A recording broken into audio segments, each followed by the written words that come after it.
days of long ago, created by the cosmic legends of the universe.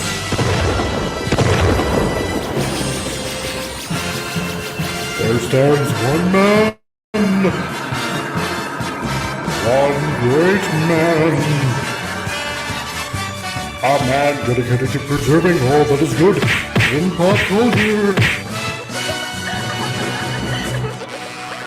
Loved by few, hated by many.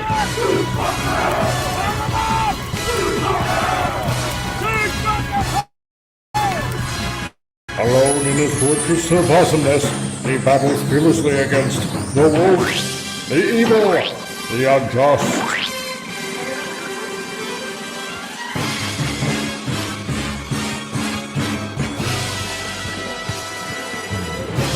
To right that which is wrong, to stand for justice, to serve all mankind.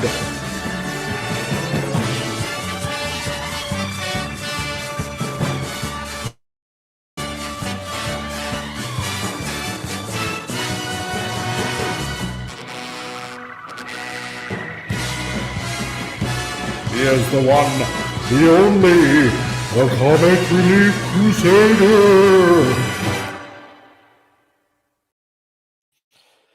Hey, everybody, we made it. We made it. It's the end of the week. It's Friday. Thank you, Jesus. It's Friday. Shazam, Shazam, Shazam. Holy jumpins. Made it. And it's December 1st, 2023. And yeah, it's the most wonderful time of the year. 25 days until that marvelous day that we call Christmas. It's not the holidays. It's not Kwanzaa. It's not any kind of holiday, but it is Christmas coming up. This is the month. I haven't even gotten started on shopping, and I am such a horrible, horrible, horrible person for doing that. But enough about how horrible I am. Let's welcome every other horrible panelist on the show, shall we? If you're blue and you don't know where to go to, why don't you go where fashion sits? The Geeky Classic Leftist Tom, how's it going, my dear sir? You're muted. That's okay. You don't need to answer that. Wait, I forgot. I muted. Oh no. Oh, I'm by the way, that was an awesome Gomer Pyle you did. That was like back to their no, I'm just kidding. So And yes, Merry early Christmas, everybody. Ha ha. It was a pretty good Gomer Pyle, wasn't it? It was actually. Admiral Teague, how's it going, dude? Hello, everyone, and welcome to this week's edition of Friday. Horrible Bosses Friday edition. You're going to make me read the news, you bastard? I am. Hi, everybody. Good to see you all. This is the only information I have in the whole world. This is all I have to work with. It's your link to the outside world. Like I live in a cabin in the woods in a city. There we go. And Pop Culture Republic, how's it going, my man? Hello. It's going well. It's going great. Is it? Yes. Really? You sound extra chipper today. Well, any day you're alive is a great day. That is a good way to respond. And I want to say hello to everybody that's in the chat. Wendy the Drama Warrior sticks my head around and looks around and finds that, Waving, Wendy. like everybody else, you have entered a domain that should never be spoken about. And we're all wearing straitjackets. What? Yes, exactly. And John Rendell, the Fez Bro himself. Welcome to you, John Hey, Rendell. John. And Ray Lucard. So, Kiss is actually retiring this time for sure? No, Nope. they'll never They retire. never will. No. Never. I remember believe their that- last retiring concert like a dozen years or so ago. Oh, really?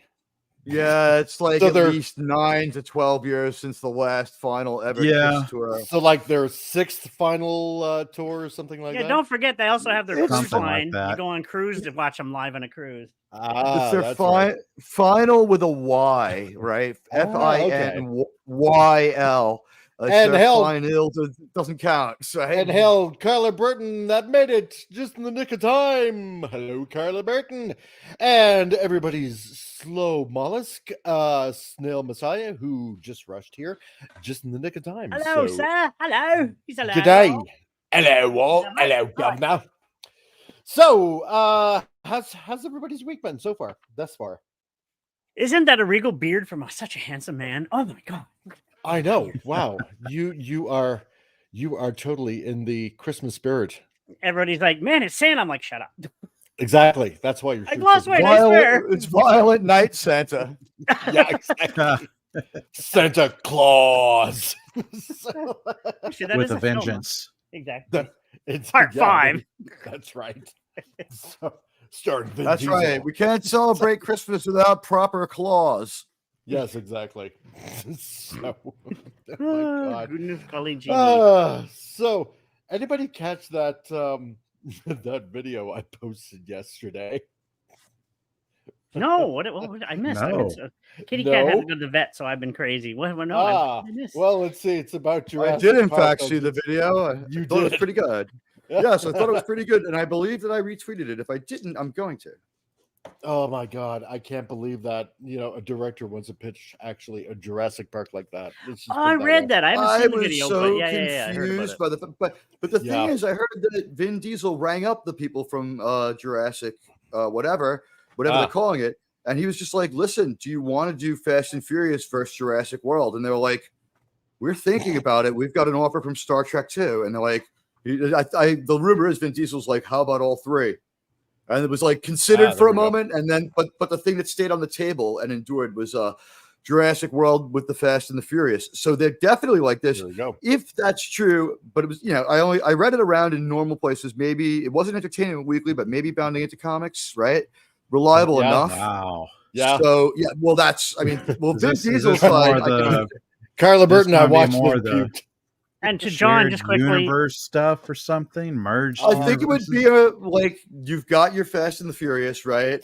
And Yeah. they either have to like pull a heist at Jurassic World, or Jurassic World maybe hires them for security. I just don't know. The idea never got written up as a script, but it was definitely like being talked about. And I saw it for a couple of weeks in a couple of places. Yeah. I only saw the Star Trek connection once, but the thing is, whether those movies are great or not, I give it to Vin Diesel as a businessman, if nothing else, a businessman.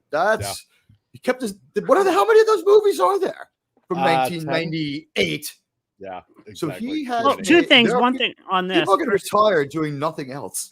One to John, who asked about the cat. Yes, he had to get something removed. He's fine now. He's lethargic, but he's going to be good. So thank goodness. Two, does anybody remember the video game Ark? Ark 2 is coming out. It's about dinosaurs, and Vin Diesel's the main character. So maybe it's serious. How It's coming out. about that? Okay. Yeah. Ark 2. Ark 1 was actually He's not a highly bad game. advanced. He's highly advanced, highly educated. So, but yeah, it's coming out in the new year, I think. So 2024, Ark 2. Sweet.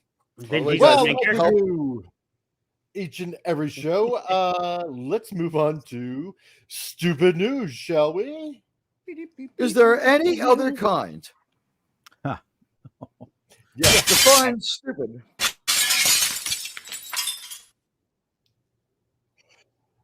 Okay, let's see. On to the super news of the week here, or seeing how we do it twice in a row, so on Tuesdays and Fridays.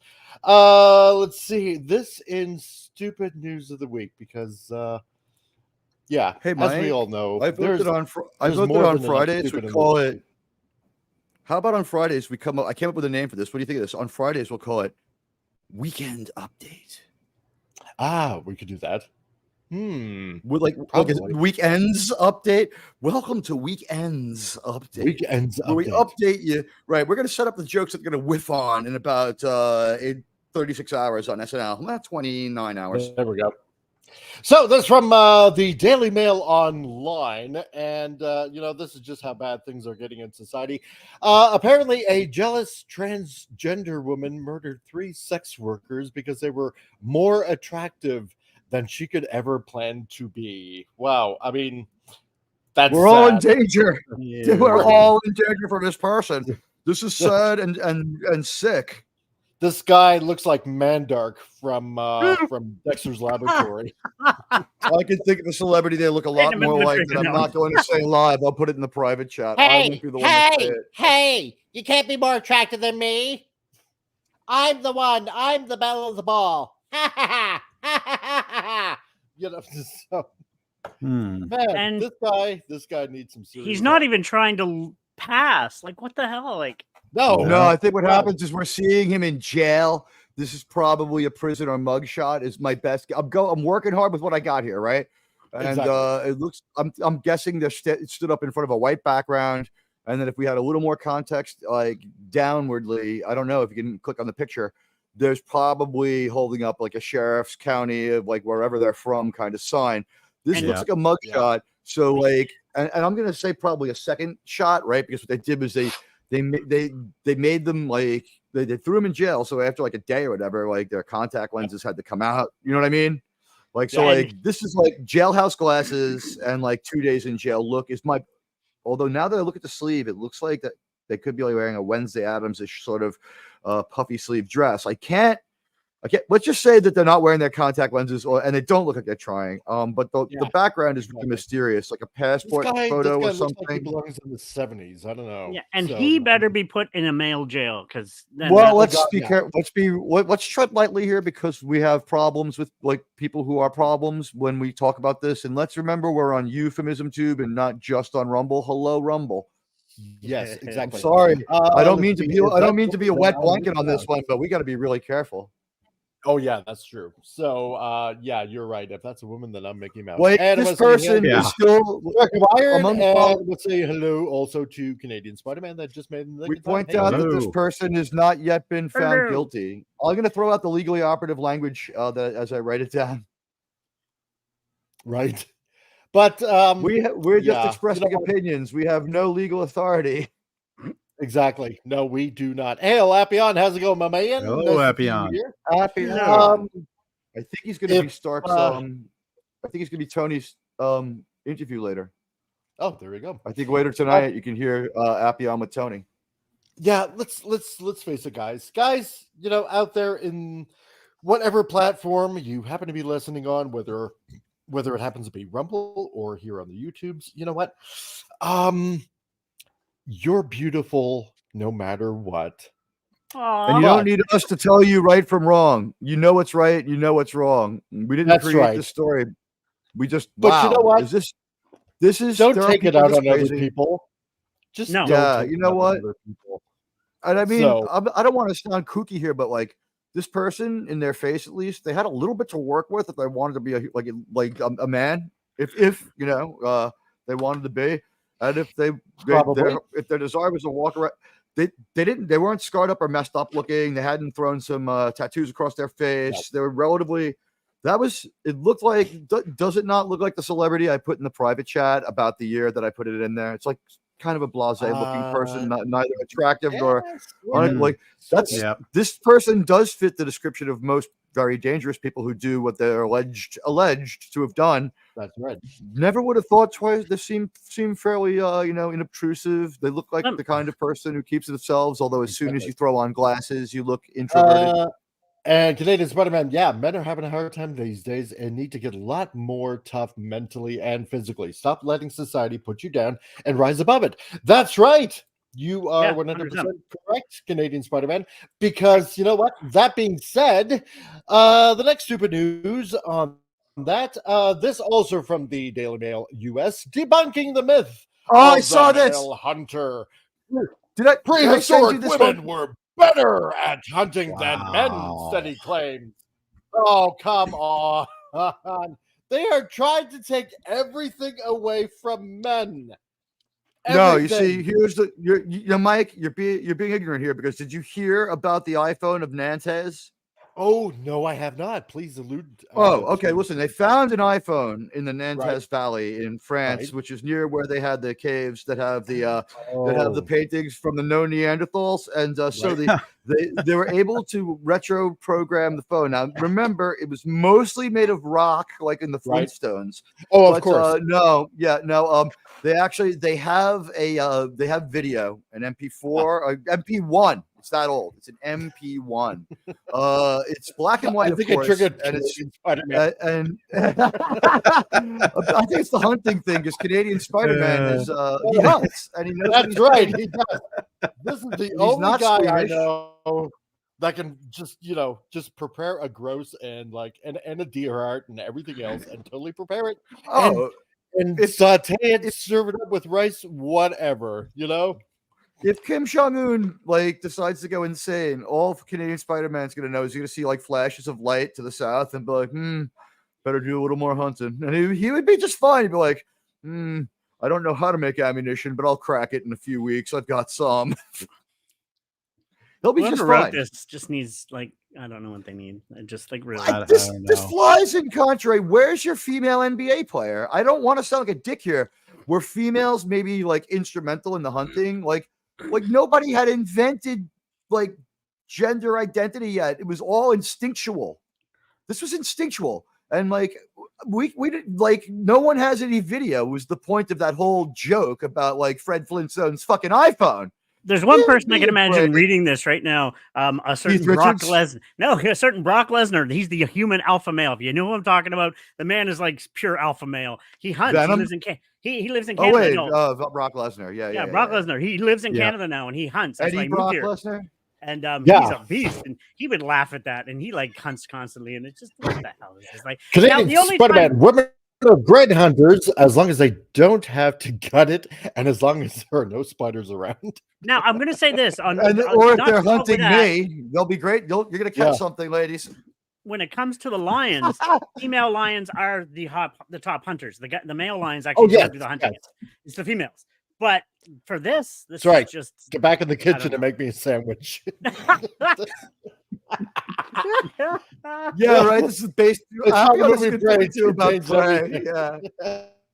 I did not like that Prey movie. was such an Dude, it was such an improvement on the previous one where having mental issues was the secret to using the Predator and being better. Much improved. Hollywood was going to make all that pain go away by making your child's disability or your disability that you have to deal with into an asset. So it's not a big deal anymore. See, I was on the set of Prey because it was filmed here in the Kananaskis Valley here in Alberta. Nice. Cool. and I tried to tell, what was it last year? I believe it was early last year. Try to email Doomcock about this. This movie is going to be woke, right? But I don't think he got the email. But yeah, it was not good. It was just not good. It was horrible. You find out all this Hollywood. I despise it. I was like, well, there's a lot of films being filmed here in Alberta, so cool. But I guess that's true. They film Star Trek up there, don't they? Or is that Vancouver? How far away is Vancouver? Vancouver is much further away than you. It's next to. There's Alberta and then BC, which is Vancouver. But yeah, whenever I think Canada, it's just this big, snowy. Foot tall Smilodon outweighed at least 2-1. Yeah, exactly right. What was the logic behind this claim? Wendy's gonna kick your ass because she has military training. Oh God, that's right. I forgot about that. That's right.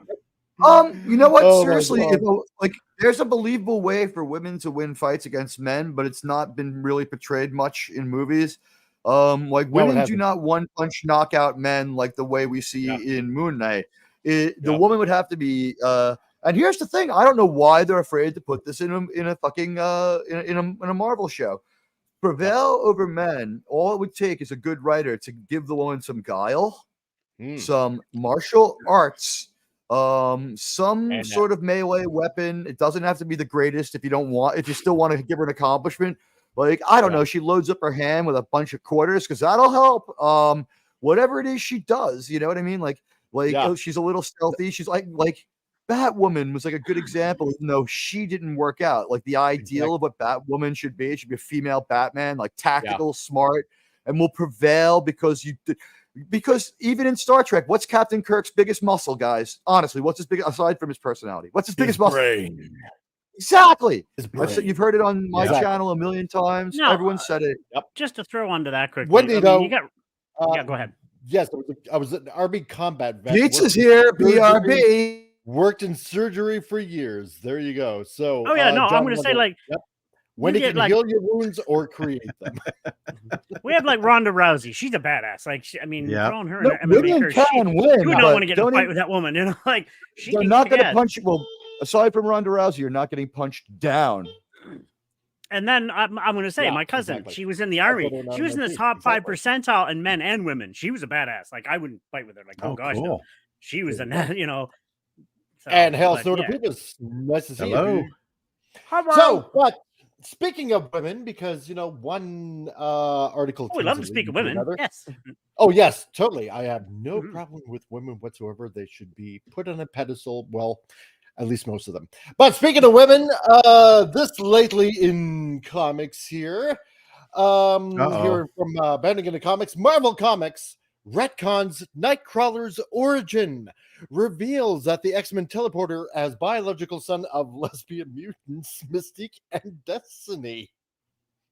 Wait, when did Mystique become a lesbian? Exactly right. What? So, yeah, but that's not the kicker. Okay, so two women, okay, And biological son. son. Yeah. had a biological son, Right. Nightcrawler. Now, does No, anybody no. see Oh, the my problem 2 with cents. this? Sorry, I'm going to interrupt here quickly. I have an aunt Okay. who does have 2 daughters, biological daughters. She was married to a man, but then later didn't like men anymore. She's still best friends with them. But no, so Yeah. it can happen. Maybe she just decided, no, I'm gay and I'm But- just going to go with women. Right. This is, Go ahead. this is the result of two women having a baby. What?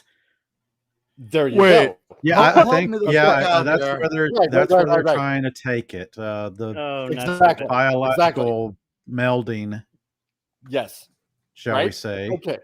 So, one band forward, several bands back. So, replacing one questionable editorial decision with another, Marvel Comics has finally retconned Nightcrawler's widely panned Mutants Are Demons backstory by revealing that rather than Mystique and Azazel, a furry blue teleporter is actually the biological son of the blue shapeshifters and her lesbian lover, Destiny. And so, Sure. how does that work? I'm I- sorry. I think I know where they're going to take it, but I'm afraid to even mention it. Leave my mistake. Well, alone. guys, I I mean, love- let me speak for a moment here about No. mutants, okay? I have All the right. mutant gene for average intelligence. It's an aberration in our society.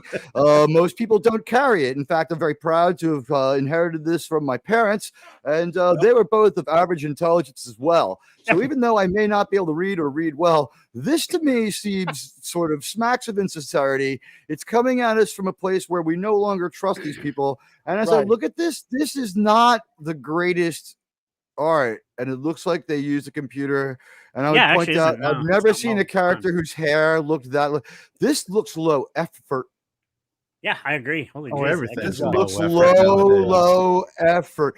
No, but I mean, this is Yeah. it's not even conceptualized well. I mean, can we see the bottom of this comic page to see what they do with Oh, this? we 'Cause, will. like, this Canadian is Spider-Man says, certainly "We all not- realize that the powers that be want men and women to be against each other. I I firmly want to be believe against that a woman in right the now. yin Oh, and that way. yang, we are different and Bada bing. complementary to each other. Exactly, right?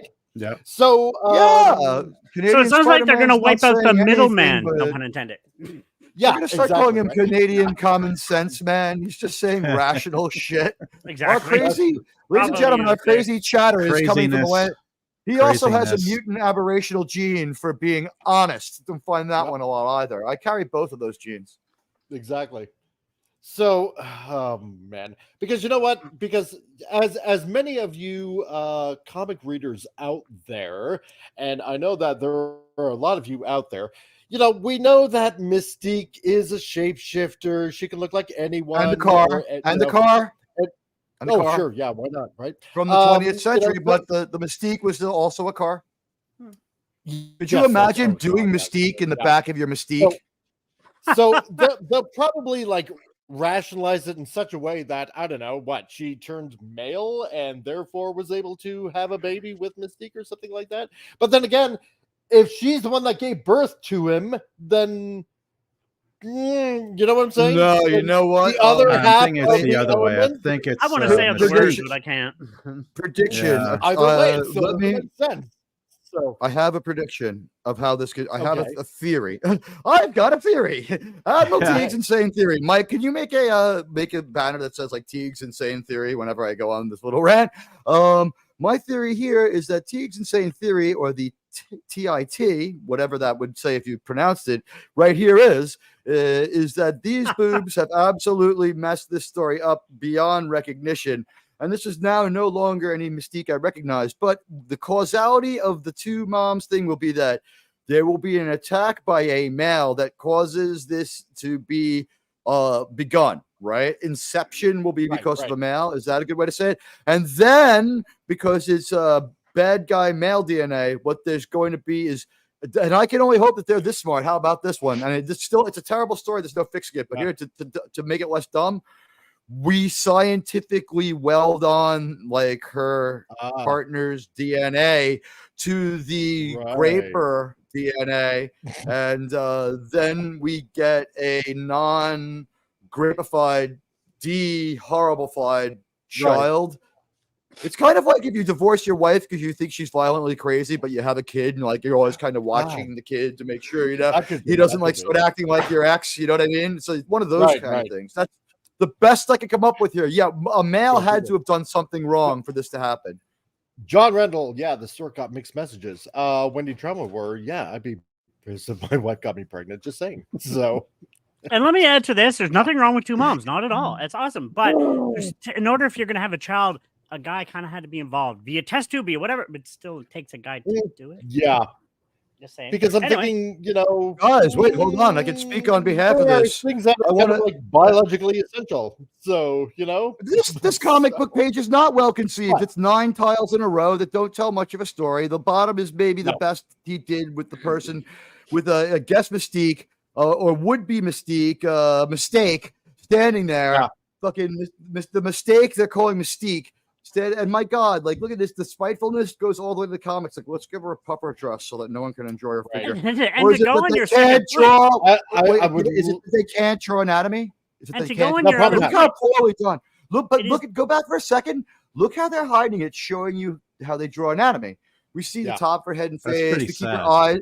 He can either pull off eyes or anatomy in any given shot, but not both. It takes too long. Yeah, to jump on your point, like, this is badly drawn. It's pretty sad looking. I can't figure out what's going on here. It's also poorly conceived. Yeah, I would it's also love to get Hungry Boys feedback on this. You know what? I would love to get Hungry Boys, but we don't have to be an expert, man. This is like when a building blows up and collapses, like saying, "Wow, that was a big explosion." Doesn't take a genius. Like you don't have to be a rocket scientist to point at the moon. Go back and look at Mike. Just scroll through this really fast for me. Indulge crazy Admiral Teague. Look at this, ladies and gentlemen. If you look at the visual part of our presentation, my good friend, the comic Relief Crusader, is showing us this page. So across the top, they try to set the scene. I guess that's the best they could do. It's not, so that helps a little bit, but it's like, now look at the main part of the page. Go ahead and just like let them have a quick look and go like at a rate that doesn't get us in too much trouble. Just be cognizant of that. All right. So here we go. We have like a top, almost a headline.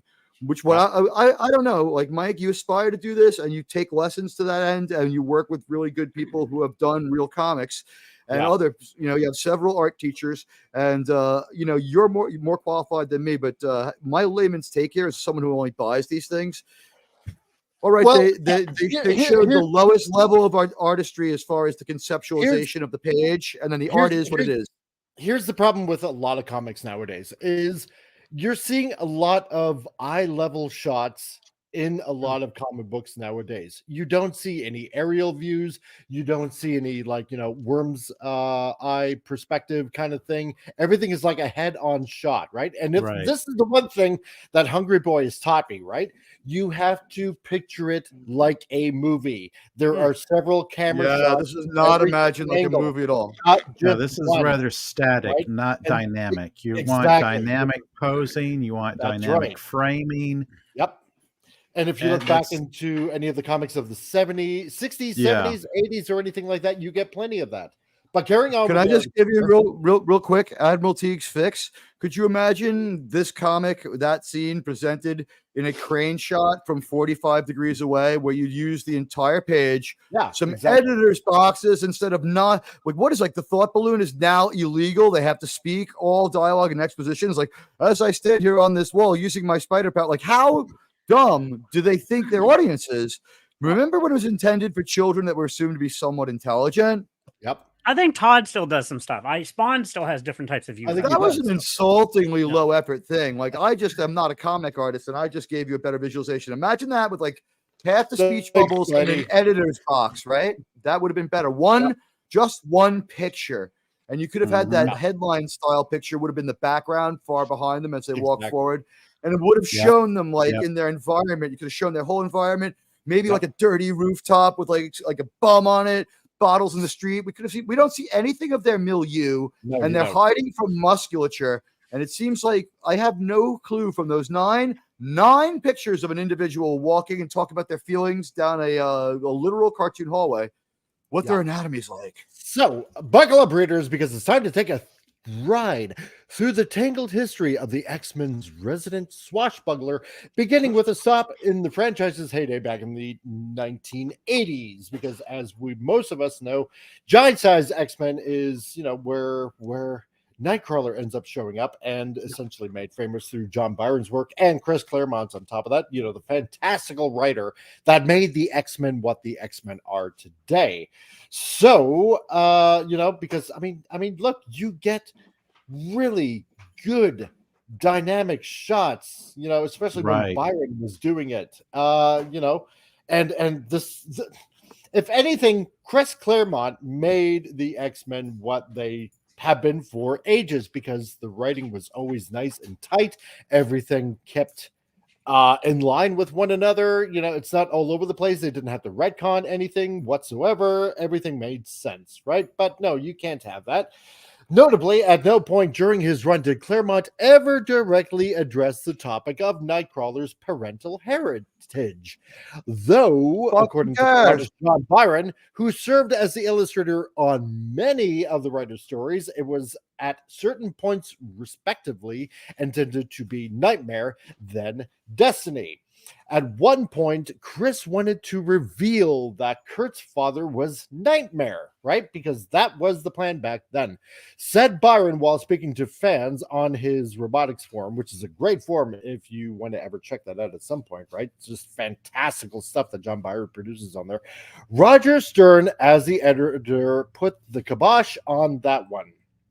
So, Mike, can I ask you a question? This character's origin year was circa 1970 something, right? Yeah. When does this character show up? Giant Size X-Men. Okay, what year is that? Giant Size X-Men was something my friend had when we were children. Right. I remember those Giant Size comic books. They're fucking awesome because the art was so good. The art was so good, and they only put their best stories in those, and they were all fucking awesome. Yeah, like I remember like when my parents would get pissed off, I would like get punished, and I wasn't all that upset. I'm like, I'll just go upstairs and look at the pictures in Giant Size Spider-Man that I don't understand what's going on, but I still understand what is going on because it's so well rendered in my pre-ability to read days. So 6-8 months ago, the point John is, Rendell, it's a bird, it's a plane, it's super sperm, faster than a speeding bullet, more powerful than a Hollywood publicist, able to leap. What? Wait, he did what? To where? I just want to point out the reason why this idea seems so shocking and so crazy is because we made it something like 38 to 43 years with this character. Yeah, exactly. And we've gotten stories out of them with no problem. That's right. Without fucking bothering with it. No, but here's the thing. There's a reason why we didn't get it. Nobody cares. Exactly. So Angel is the one who's there to have a back. I'm sorry, Mike. Angel is the one who's there to have a family background. He's the one who has the family background. It stands in for most of their family backgrounds. The idea, the assumption here is that you're estranged from your family as soon as they find out you're a mutant. It's a heavy burden. And I would also say a lot of people, guys, get your heads out of the sand. Scarlet Witch is not a witch. She is a mutant. Mutant, exactly. So I put a stop to the Nightmare connection before it came the X-Men editor. It happened when I was the writer of Doctor Strange, back when writers were still occasionally listened to. Chris had come up with the latest several crazy ideas and declared that Nightcrawler's father was Nightmare. And I replied with something like, no, he's not. I'm not going to let you appropriate one of my character's major villains. As I recall, Len Wein crossed the room and shook my hand, right? So, okay, that was going to be a done deal. And because we're just a little bit pressed for time, unfortunately, I'm not going to read the comic page. But you know what? But just looking back on it, you have different dynamic shots. You're seeing faces that express emotion, like here and here and here, and you're not even seeing that There's because weird rules. There's lazy, right? Mike, But there's some eventually weird Byron TOS about reading. There's some weird TOS stuff about terms of service stuff for the YouTube about how to read a comic and display it that we have to look at before we want to try to give voice to it. Seriously, yeah. I think it might be something like the only thing I can tell you is when Theory does it, it's upload only. Okay. But eventually Byron said Chris decided Kurt's mother was Destiny and his father was Mystique. Okay. That's not as offensive. That's not that offensive, but I mean, in itself, but the way they're going to execute it seems like more of a method than a method, right? Yeah. Unfortunately for Claremont, thanks to Stern's editorial oversight, again, speaking to Callahan, Stern noted that no plan ever existed to reveal Nightcrawler's parentage, as it simply wasn't that important to us then. This concept was never canonized and instead left on the cutting room floor, right? And that's generally what happens. So, yeah. I look at this and I just think that there's one more example of how the comics industry is failing today. Exactly. Because we can't have nice things. That would be asking too much of you. So but then after nearly a decade of teases regarding their relationship, in 1994's X-Men Unlimited Volume 1, number 4, saw author Scott Lobdell build upon his predecessor's connective tissues and finally confirming that Mystique was, in fact, the biological mother of one Kurt Wagner, right? The infamous teleporting German mutant. Further, at the time, his father was established as one Baron Christian Wagner, a German nobleman who Mystique had married in order to take personal advantage of his social influence and immense wealth, and for the next 10 years, thus would remain the Circus Elves family tree. Okay, so we have established a father. What's his father's name? And a mother. The name was Baron Christian Wagner. I'm Baron Christian Wagnerson. It's it sounds so cheap. That is so cheap. I don't know if that's any good. I mean, that doesn't feel X-Men-ish. And is he at least from Latveria? Did they think this through, or is it just low effort? He's from hey, Dark Russia. He's evil because he's bad, and he's from a place that I don't like personally. Dark Helmet, we're talking about how they're essentially retconning what's going on? Nightcrawler's parental heritage. And hello to Penny. Yes. What did I say? If you're a mutant and you take a 23andMe, should you get some money back because you have mutant DNA and therefore less to read? Probably. Or do you basically pay what more? They're saying, when Mystique transforms to a man, her biological interns must become male, I guess, then. Right. Apparently. Yeah. But yeah, as we're looking at right here, okay, had a dad, right? Who knows? Maybe hopefully she reproduces by budding. That would help. Just grows a new Mystique off her shoulder. Right? And Mystique was the mom. Okay, makes sense. Right? Wait, I thought Rogue was Mystique's biological mom. Isn't Rogue Mystique's daughter? No. That would it was alluded that maybe in the movie lore. It was I don't think so. Yeah. No, Rogue was she ran away from her parents in the movies. Yeah. Yeah, I pretty much fit with the comic book origin for Rogue from what I remember. exactly. But know. Kurt She went Wagner, away from her parents, but were they her biological parents? I think see, they're I her have biological. I can speak on. Okay, but I just want to say I can speak for people with 2 moms and 2 dads because I, in fact, have them because I am adopted. It happened the much more boring way than most. There you go. So, and then came Chuck Austin. Yes, Chuck Austin, one of the most notorious X-Men writers of all time, and a very gifted, a very noted critic of religion in all forms. When Austin took over the Marvel's Merry Band of Mutants, one of his main goals, inspired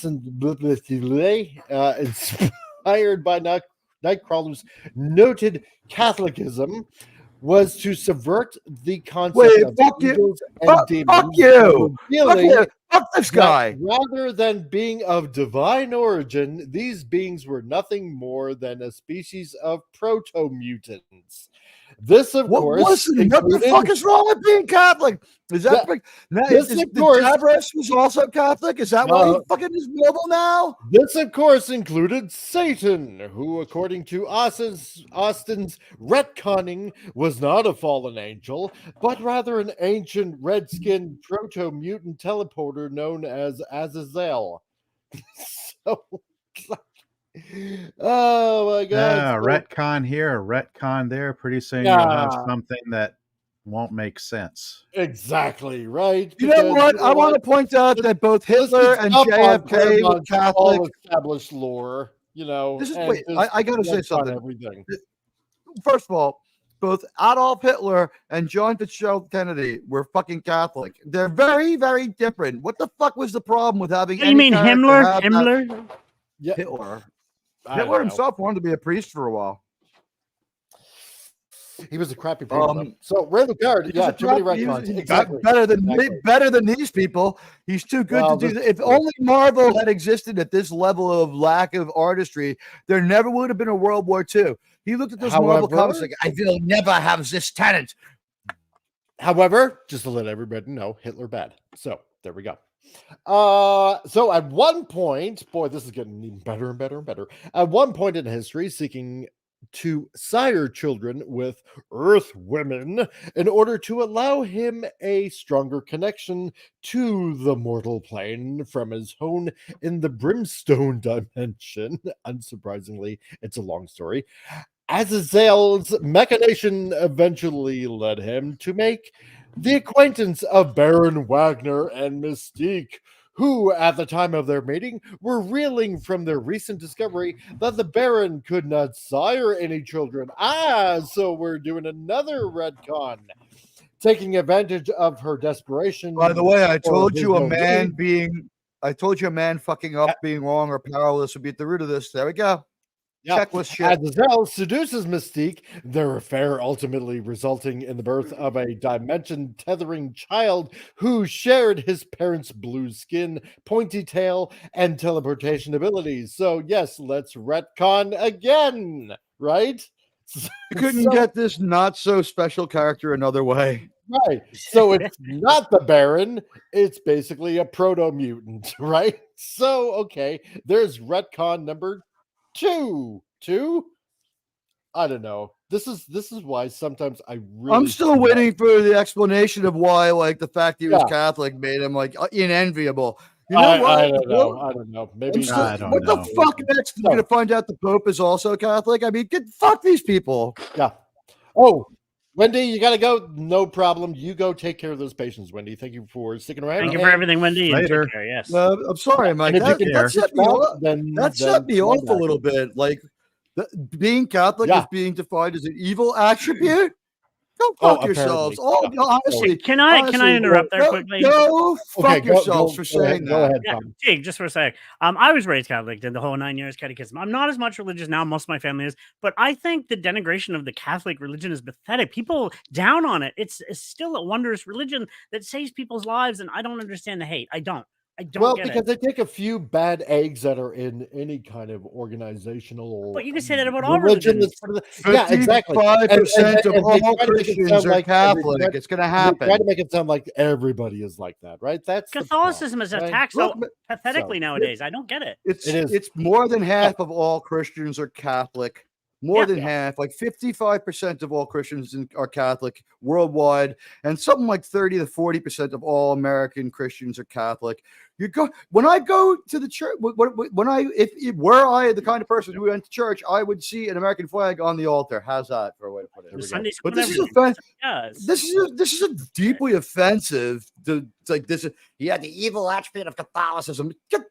Go fuck yourself, man. Like, I know, Tig, eat a bag of dicks. If any of that sounds completely bonkers to you, worry not. You're not alone. Because between it's obvious the surface level criticisms of religion and completely disregard for the actual characters of its main cast, Austin's run ultimately went down in history as one of the worst X-Men runs of all time. To this end, newer readers may even be completely unaware of Kurt's quote-unquote demon background, as Marvel has chosen to quietly avoid addressing the subject ever since Austin left the book. There we go. Hooray! At least a little bit of positivity, right? Yeah, I just want to say it took a lot to be. That's the best rendered frame we've seen. It's still not fantastic on the legs. There's something going on with that. But I just want to say it takes a lot to get me worked up about that. But like, it's not like my parents aren't Catholic. It's not like people. Walter McCloskey, a Native American who dive bombed and destroyed 2 fucking Japanese aircraft carriers at the Battle of Midway, I believe, was also Catholic, and as was the European bad guy who was the leader during World War II. I mean, it has no bearing. Like, people, there's good and bad in every group, and there's constant elevating of these other groups. And at this point, like, you're taking a swipe at the Catholic Church simply because most people are Catholic. You know what I mean? Like, at least on a global level, like most Christians are Catholic. On a brighter note, Mystique at least looks semi-hot there. So anyway. They did a much better job on that one. I bet you it's from Classic Comics. This next frame is starting to look like ass already, though. Look at that perspective and shit. Is she holding a tiny Spider-Man hologram in her hand when we scroll down? That does not look right. Comic Relief Crusader with the Emperor.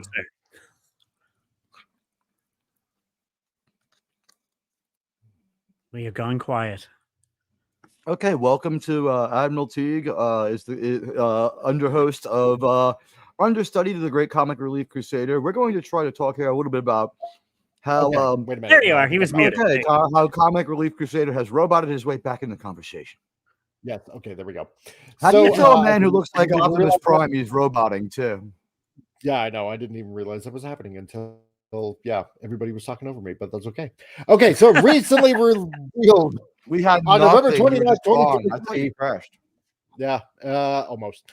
The one-shot spin-off from Kurt's current Uncanny Spider-Man solo series reveals that rather than Azazel and Mystique, the fan-favorite mutant is actually the offspring of the Blue Villainess and her female lover, Destiny. As detailed by writer Cy Spurrier. So she's Destiny's child. Keep that in mind, people. Exactly. Continuing her affair with Destiny throughout her marriage to Baron Wagner, Mystique is eventually met by an admission from the mutant precog that she would like to build a family. Raven. And chase waterfalls. I find that I would love to build a family with you, right? Because, yes, of course, because, Mystique is now, lesbian instead of basically, heterosexual, as from way back when with Baron Wagner. Can't have that. Or even Azazel, because, hey, he was male. Oh, no, we got to retcon that as well. She can't be straight. No. So aside from retconning Kurt's origin, they're also retconning Mystique too. So, yes, because we need to have a family. I don't know how that's going to happen. Call her what she is. Mistake. Wow, this is a little bit like now they're willing to. This is why the other frames are so low effort. The guy's like, I can't wait to draw these 2 women back together. Exactly. So from there, as recalled by Mystique to her son, there were other pregnancies. Oh, of course there were. Other births before and after. Accidents. I'm sorry, a child is not an accident. Okay, never, I'm sorry. This. Oh God. Okay, this is where I have. Never mind. Not going to get into that now. Children are not accidents. I agree. Nor are they inconveniences. Okay, tragedies upon arrival, but never a child conceived in love. So we made a baby, just her and me. Oh, they made a baby, right? It's The Force is his father. This. Yes, right. That's 100% correct. They wonder why comics are dying. That's right. Yep. John Rendell. Yeah, I met can I also put once. So, this but is it's the like furthest thing like from something you would give a kid. By the way, I hope there's a warning on this. This is an adult comic book, not suitable for children. With heavy exactly message, some kind of warning. This is like you need the kind of warning you have in a pack of smokes. It's like they're treating kids like this is like an easy bake oven. You add the ingredients and we'll just make a baby, right? It's like we'll just pour all the ingredients into a bowl and just mix it all together and just guess what? We had you, right? Well, the conception scene would be something that a better artist would be hearkening to do, right? The conception scene, like if they conjured this thing. Right, yeah. It's not a human; it's a comic book character. So I don't feel bad about this. That's right, Carl. If they you have build a bear, now you have build a child. Exactly. Oh God! If we see them all like shooting lightning into like a central ball and like a being emerges from a rip in time, and we have some kind of fucking we broke the dimensional fabric.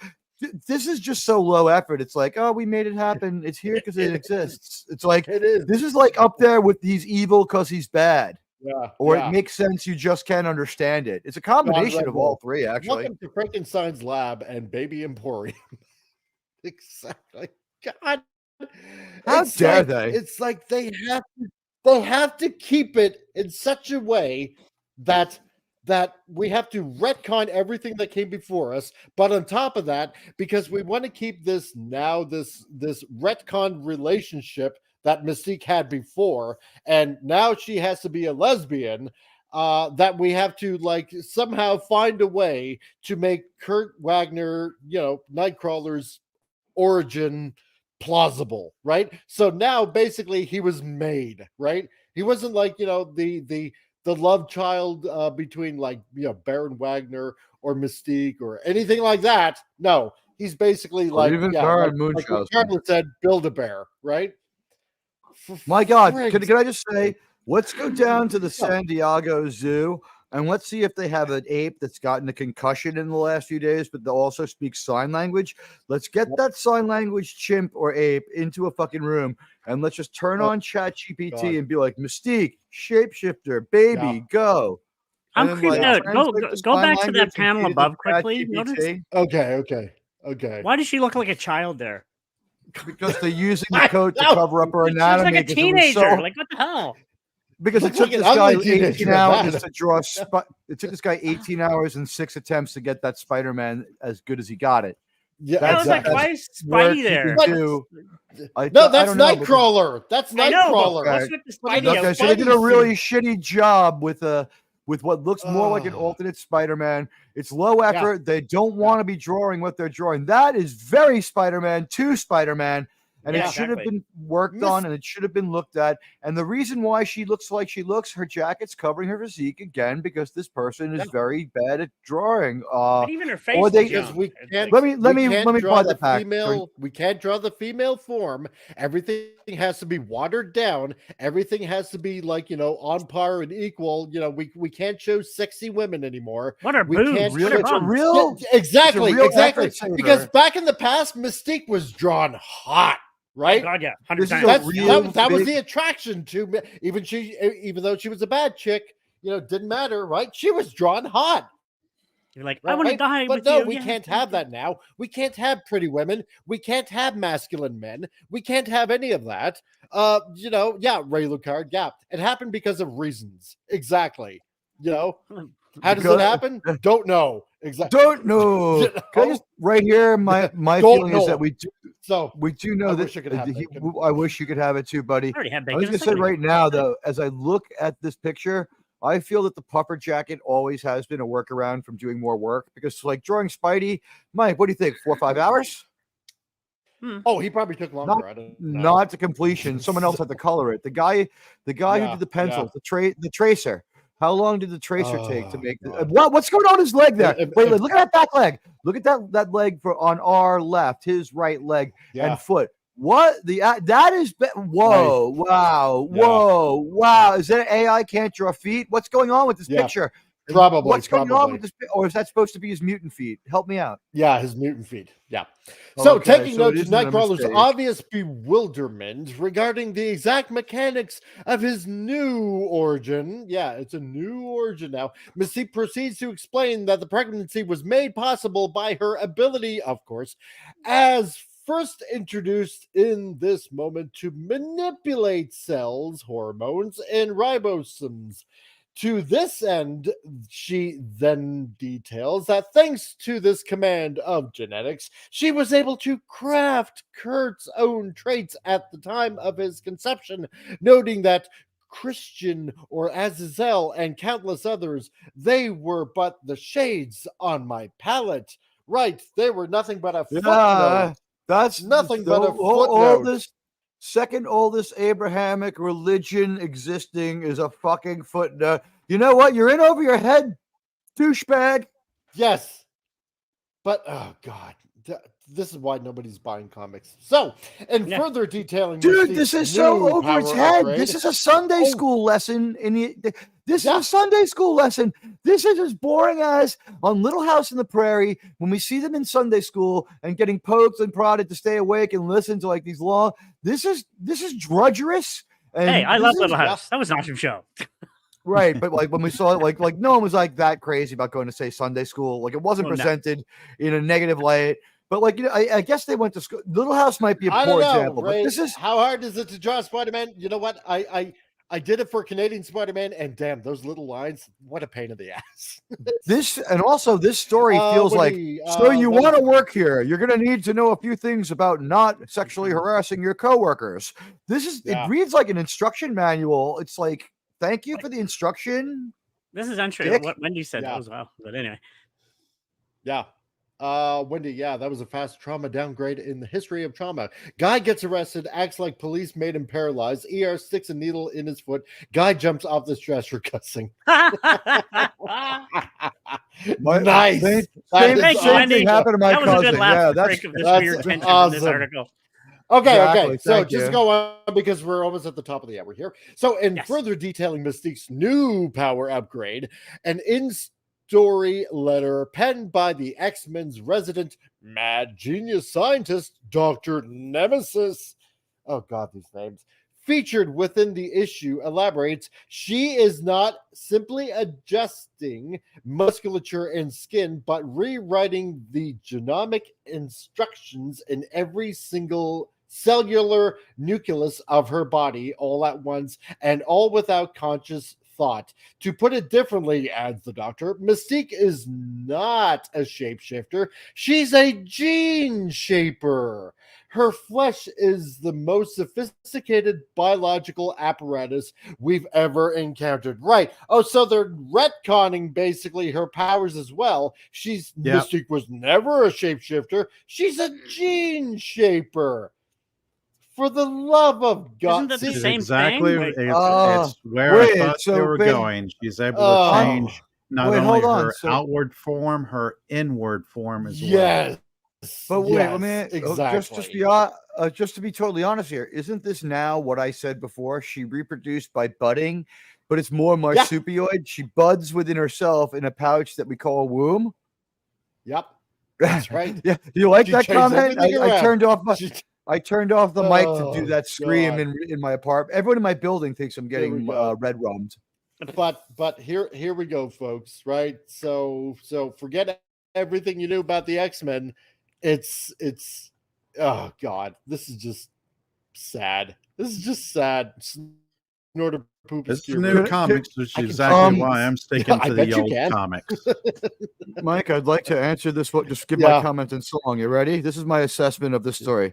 I've been working on the fail road. This is fucking Okay. bad and dumb. Oh my Welcome god! to the fucking welcome to complete and abject failure. Your story is a 1 to 2 story out of 10. It is this. Oh god! See, if it's not made. If I own this fucking company, I would bring this.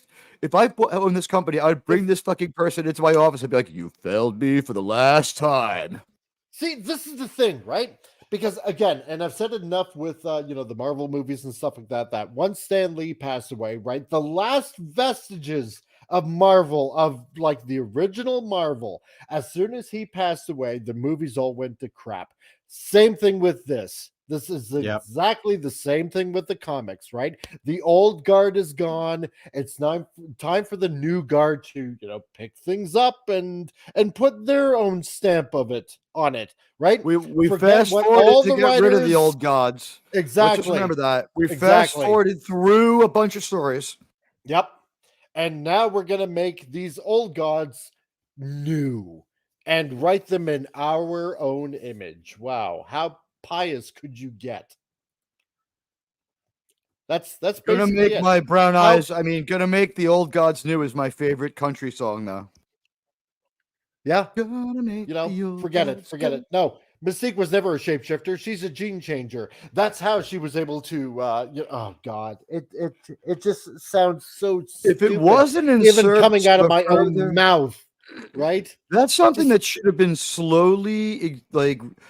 That needed like 3 issues to explain before like this child was then like shock revealed, and maybe you could have done something that was imitated a comic. I'm not saying it would have been good, but can you at least like there's an expression in New York, fake it till you make it. I guess these people have never been here. Can you at least like take a look at what was done before and like fake it? Like we would all appreciate it if you just tried really hard to do a comic in the vein of what we're used to work and make money. And if you didn't do such a good job, we'd be like, well, it would be kind of like, well, all right, I wasn't crazy about it, but I saw my characters in a story. They didn't hurt them. If you can pull that off, no one's gonna get mad at you, and we'll be like, maybe the next one will be better. But no one wants to do that. Hey, Pop, how's it going? This comic is so bad. There are whole pages without art. Exactly, Pop. 100%. And like I said, I wish I could get Hungry There's Boy a whole on comic here. without art. There are pictures, but no art. Exactly. And a dying comic book industry and comic book stores closing left and right. Yep. See, the only lesbian couple I would ever say could conceive. Well, the only lesbian couple I couldn't think could conceive a child would be Harley Quinn and Poison Ivy for some plant DNA that she can insert into Harley. That would actually make sense more than this does. Well, they're not having a child by our standards. No, I'm just saying, if they could, they would, though. That would make sense somewhat. This makes no sense. Isn't this what they call parthenogenesis? Like a starfish? Because those guys have been dating for years. Probably. Ivy and Harley, Pop, I don't see your previous comment. So, yeah. But I don't know. If you want to repost it, go ahead. I don't see it in the chat. It is. Anyway, top of the hour, and let's take a brief. I'm looking for previous comment. I'm not seeing previous comment. No, neither am I. So sorry about that, Pop. If you want to paste and copy it again, I'll read it again. Yeah. Anyway, let's take a brief commercial break here and see how. I'm actually looking forward to commercials now. Exactly. So.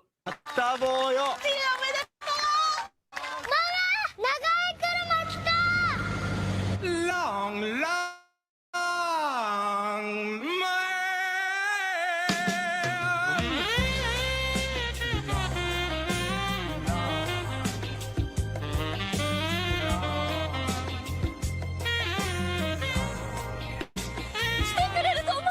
避けるゴミだよ。長い避けるゴミ。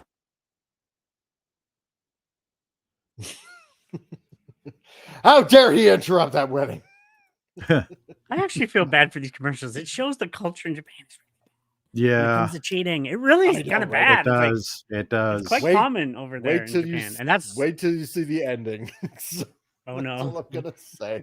Yeah, exactly. So, oh, okay. Well, now that we got that off our chest. Oh Lord, God, I hate the comic book industry nowadays. I really do. It's pretty sad. That being said, we just saw, you know what? That being said, Mike, folks, real quickly, okay, just to let you guys know, I just want to tell you guys, check in the description. Check out Al Nickerson, former Marvel DC artist. He's got a book you can check out. Sword of Eden. I know that you guys will like it. Please check it out because he has book 2 coming soon. So yeah, pop Dark Helmet. You just might like that kind of comic book as well. Check it out. Also in the description, there is Flip City Magazine. Everything that pokes fun. It is like mad or cracked on steroids. So, and for you guys, all of you subscribers out there, you can check out a free issue. Plus, on top of that, if you want to buy a subscription to Flip City Magazine, use the coupon code CRC to get 10% off of your subscription today when you go buy it. Go check them out. So in a world where most comics are horrible woke garbage, one comic book emerged. Flip City Magazine simply made sense. Coming from 2 differently abled authors with average or above average intelligence, it was hard for most people to get the humor, but eventually it caught on. I mean, yes, exactly. Yeah, you know, can I just say, Flips. I want to say that X-Men comic we read, that was pictures where it was almost completely free of art. Maybe 1 or 2 pictures that we saw like 35 images in different frames and panels and stuff like that. Yeah. We saw like 2. What was the fail rate? 33 out of 35 were pretty much bad, and all 35 were questionable. But the color scheme was really gaudy and bad. That's what happens when you like. It was pretty bad. Yeah. Like when you start boring. Do not use the blue that is called cyan illustrators. You know what? You want to be real careful with that. That was a ton of fucking cyan. Everything was overly gaudy. It looked like it was like somebody took the people who designed the downtown city from Blade Runner and they said, make a comic book. And they're like, what's the story? And they're like, oh, it'll be fine. It was even bland. Hey, Wes Giggle, how's it going? Nice to see you here, man. Yeah, it was even bland visual storytelling. There was nothing about those images that was interesting in the least. There's nothing visually engaging. Nope. I was honestly getting bored with the whole thing, just looking at one bad image after another, thinking the anatomy is way off, the scenes are way off, the spread is way off. Expertise not required, and right? Radioactive in the chat. How's it going, dude? Hey, Radioactive. No, I mean like a 10-year-old, even a 6-year-old would be like, you know, like this is not comic book art. I would just say this. No. This artist draws okay, like in a high school sense. They draw pretty good. Now there's websites now that you can go and create your own AI comic book. And the AI generated art is better. Well, believe me, the way the hands and the feet looked in this had me feeling that they were drawing over AI generated shit. Because that's the hands and the feet are the giveaway in that.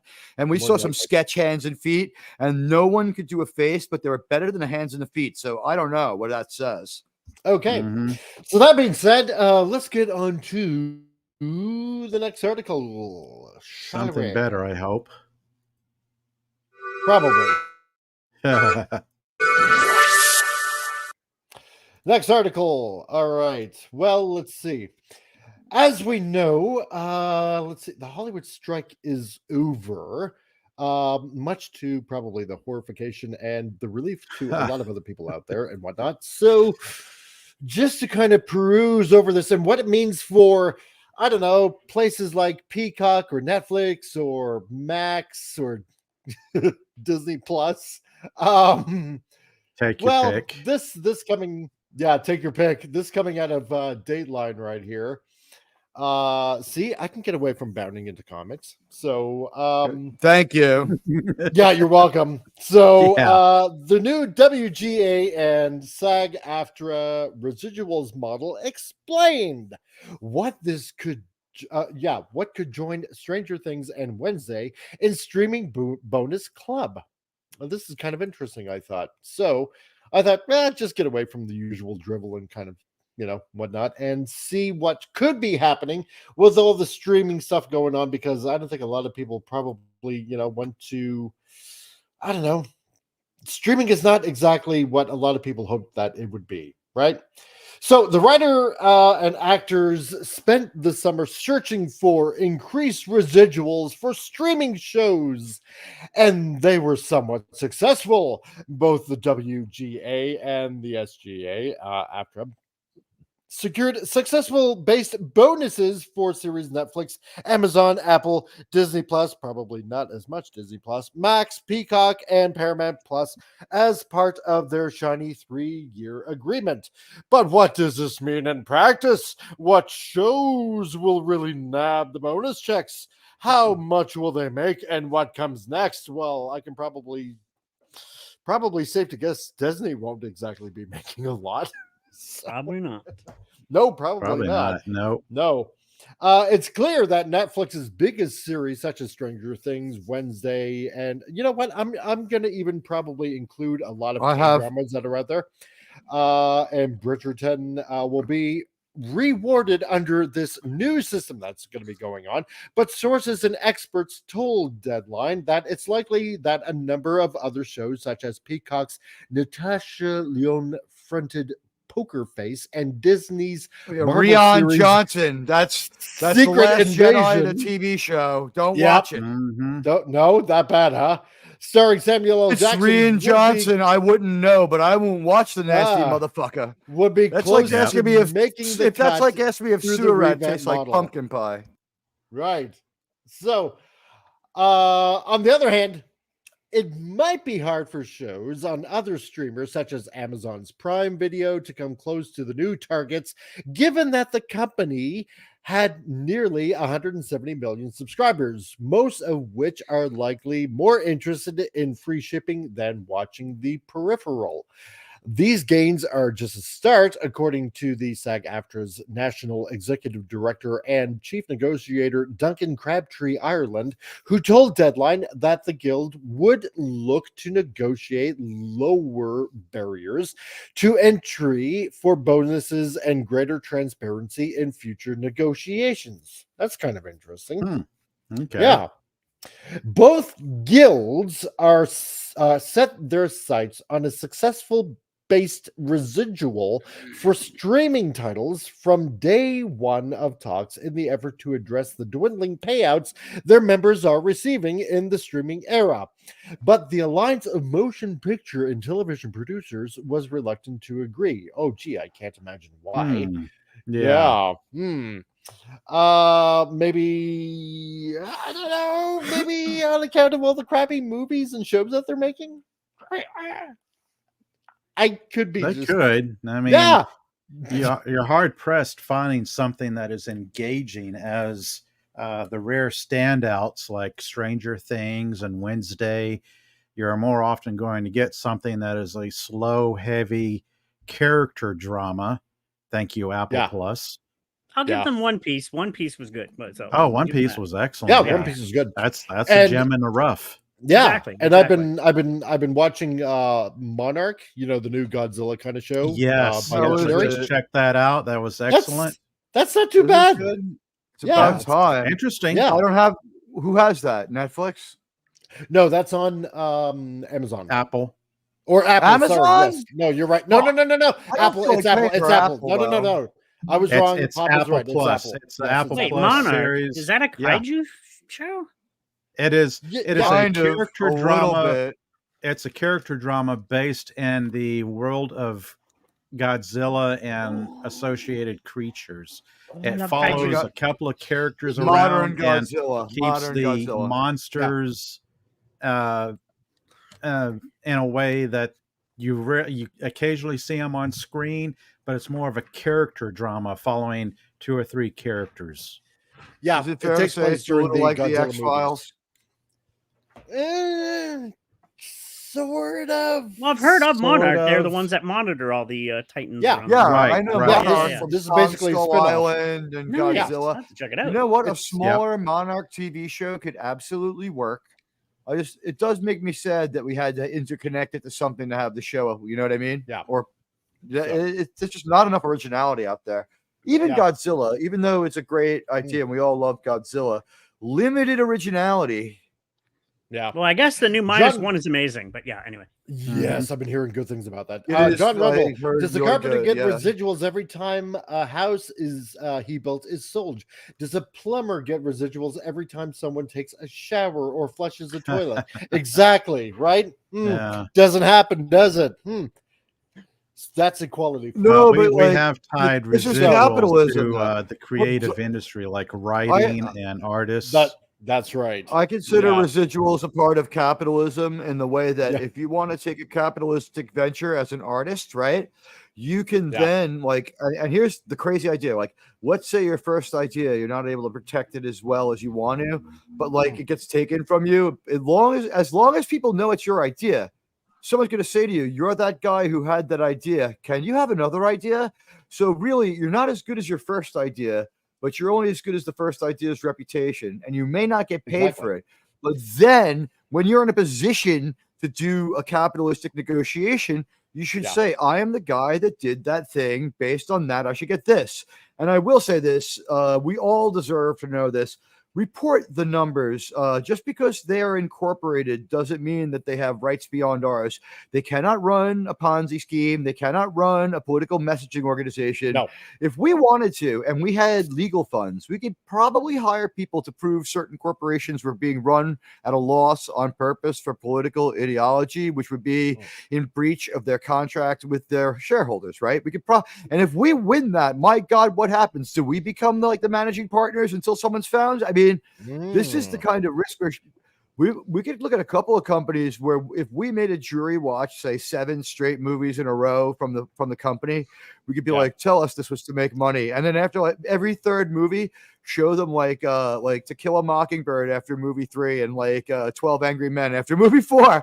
And then after that, you can guarantee the plumber his residuals, because after that many movies, they'd have to go to the bathroom.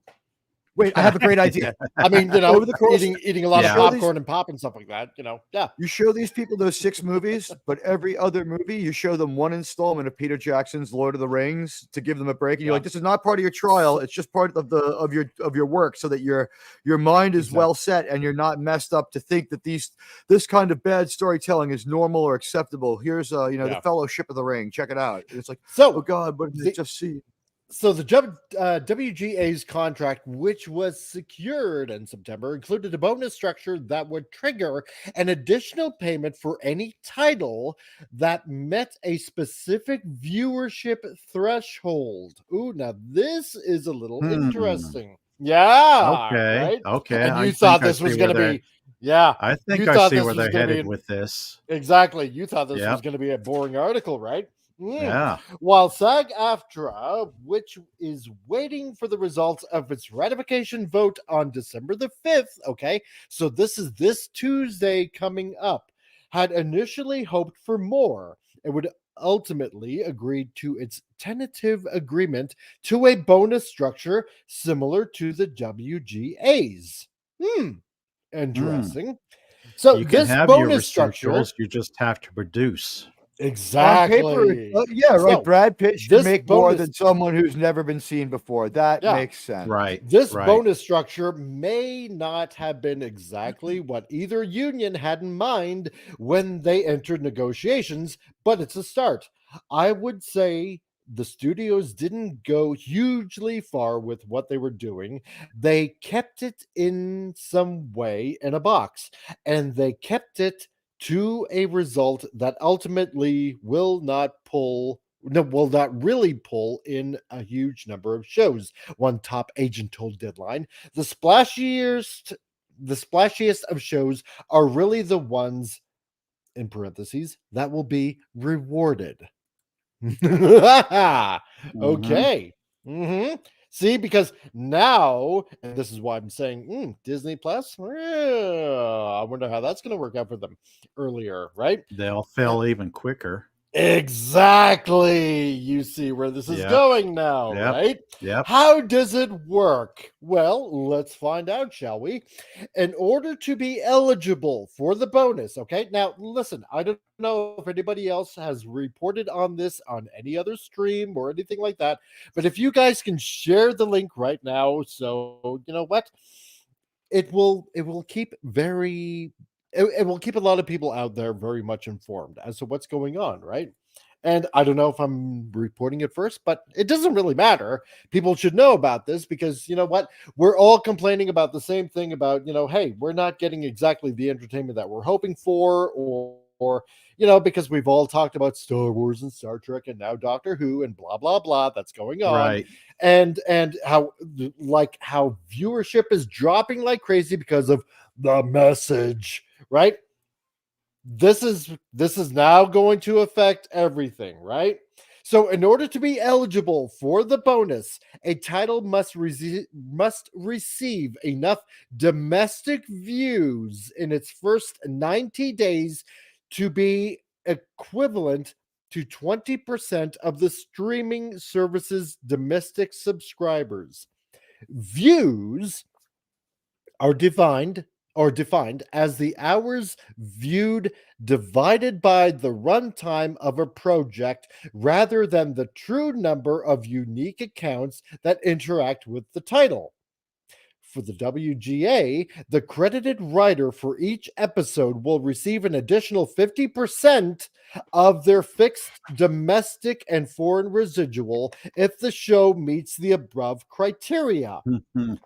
For SAG-AFTRA, yeah, go ahead. Yeah, so this sounds like residuals for merit-based residuals. Am I following this right? Sounds like it, doesn't it? Yeah. There's some shell gaming of terms going on in this, I believe is the way to put it. Seems a little bit, yeah. Right? For SAG-AFTRA, any title that surpasses the viewership threshold will trigger a payment to each principal performer equivalent to 100% of their fixed residual. However, the performer will only receive 75% of that payment. The other 25% will be funneled into a fund controlled by both SAG-AFTRA and AMPTP trustees to be distributed among the rest of the union's members. Wow, you got to perform to get your bonus. Exactly. Oh my God, who would have thought it?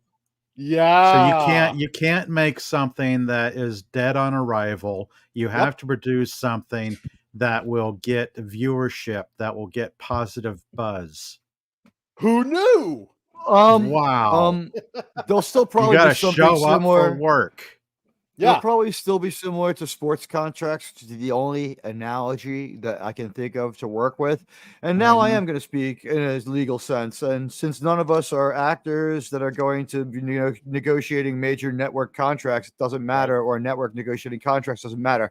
There will still probably be something akin to a signing bonus for people, and that would make sense to me. And here's the thing: if I'm coming off 3 shows, right? Let's say I'm coming off 3 shows that were considered relatively successful, like a good episode of one show, like writing a substantial part of another, say 10-run limited series, since we stream all the time now, right? And then did my own thing that was mid or better and not thought of as stupid and not or at least overly stupid. If it was relatively competent, when I come on, my bonus should be say 35% above someone walking off the street who might go, and maybe the person off the street gets nothing but the residual, to prove yourself. But let's say I've proven to be I have a certain batting average, like a baseball player, right? My client hit 300 the last 3 seasons. And he's a left-handed batter, which is something that people like. He has more value to you. That's capitalistic, and a signing bonus within reason was going to probably become a reality. But we do need to see the numbers so we can assess this. It's not just for these writers and for these unions that we want to see it. Us, the fans, we need to know, how can they be blaming people for the failure of something while simultaneously celebrating as a huge success? Exactly. That's double talk out of mid-20th century Germany. Yep. It is. Now, since it was unveiled, this language raised questions as to how this fund would operate, as David Offenberg, entertainment finance professor at Loyola Marymount University, explained. It would be used for literally anything that SAG does.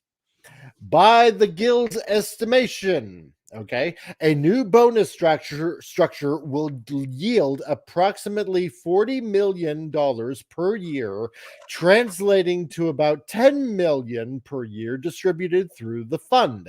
According to Crabtree Ireland, the fund will be for other actors who work in made-for streaming content that's exhibited on those same platforms. But per the tentative MBA, any performer who receives the success-based performance bonus themselves will not be eligible. The intent is to broaden this so that it's not just the folks who worked on the most successful programs who benefit, but also people who worked on other programs that are on the platform, but which maybe didn't rise to that level of hit status that triggered the 20% threshold, he told Deadline. Distribution guidelines and eligibility will be determined by the trustees once they are appointed. So far, SAG-AFTRA and the AMPTP have not discussed those specifics, according to Crabtree Ireland.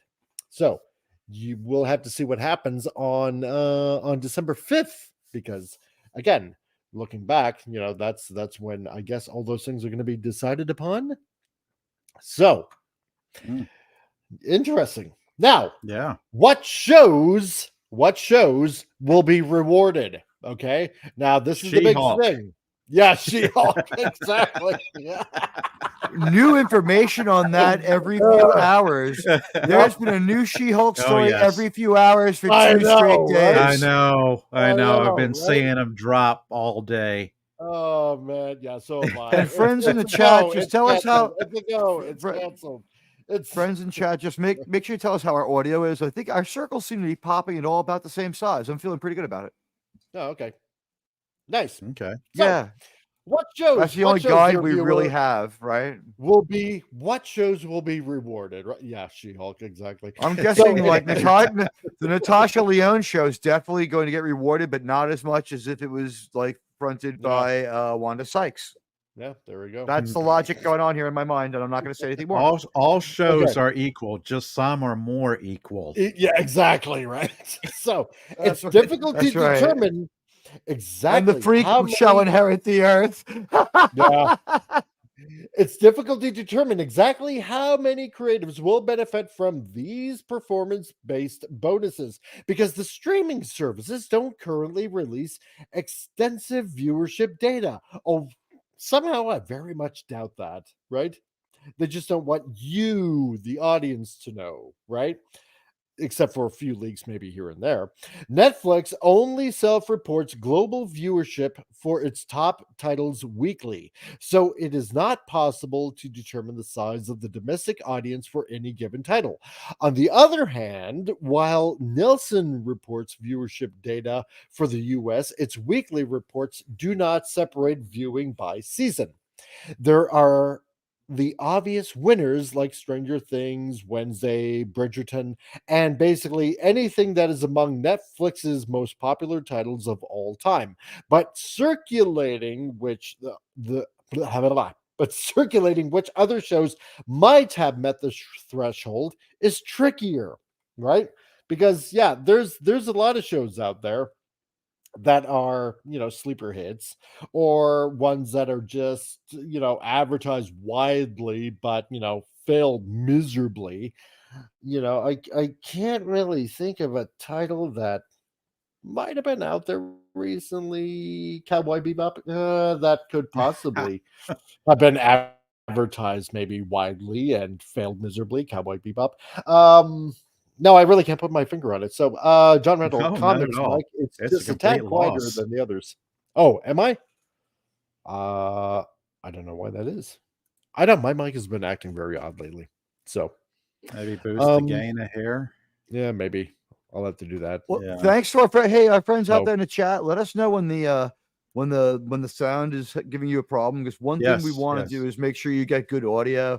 We might not be the smartest men in the world, but the last thing we want to do is be incoherent or really hard on your wrists. So we apologize for any problems. We really do try here. And the only guide we have, if you guys haven't done StreamYards, is we all have an avatar, and around our avatar, like a little circle pops, right? A little halo pops out from the inside. And it's like, when you talk, you can kind of judge if you're right with everyone else by the size of your circle popping. And Mike, I'd say your circle's 10% bigger. Well, it's there you go. That's the kind of stuff we have to do. We got a huge circle, an amazingly big circle. It's an equalizer. It's like an equalizer, is what it is. So I think anybody out there who's looking at the screen right now can see what I say, because like you can see this, and then I'll go, and that's somewhat larger of a pop.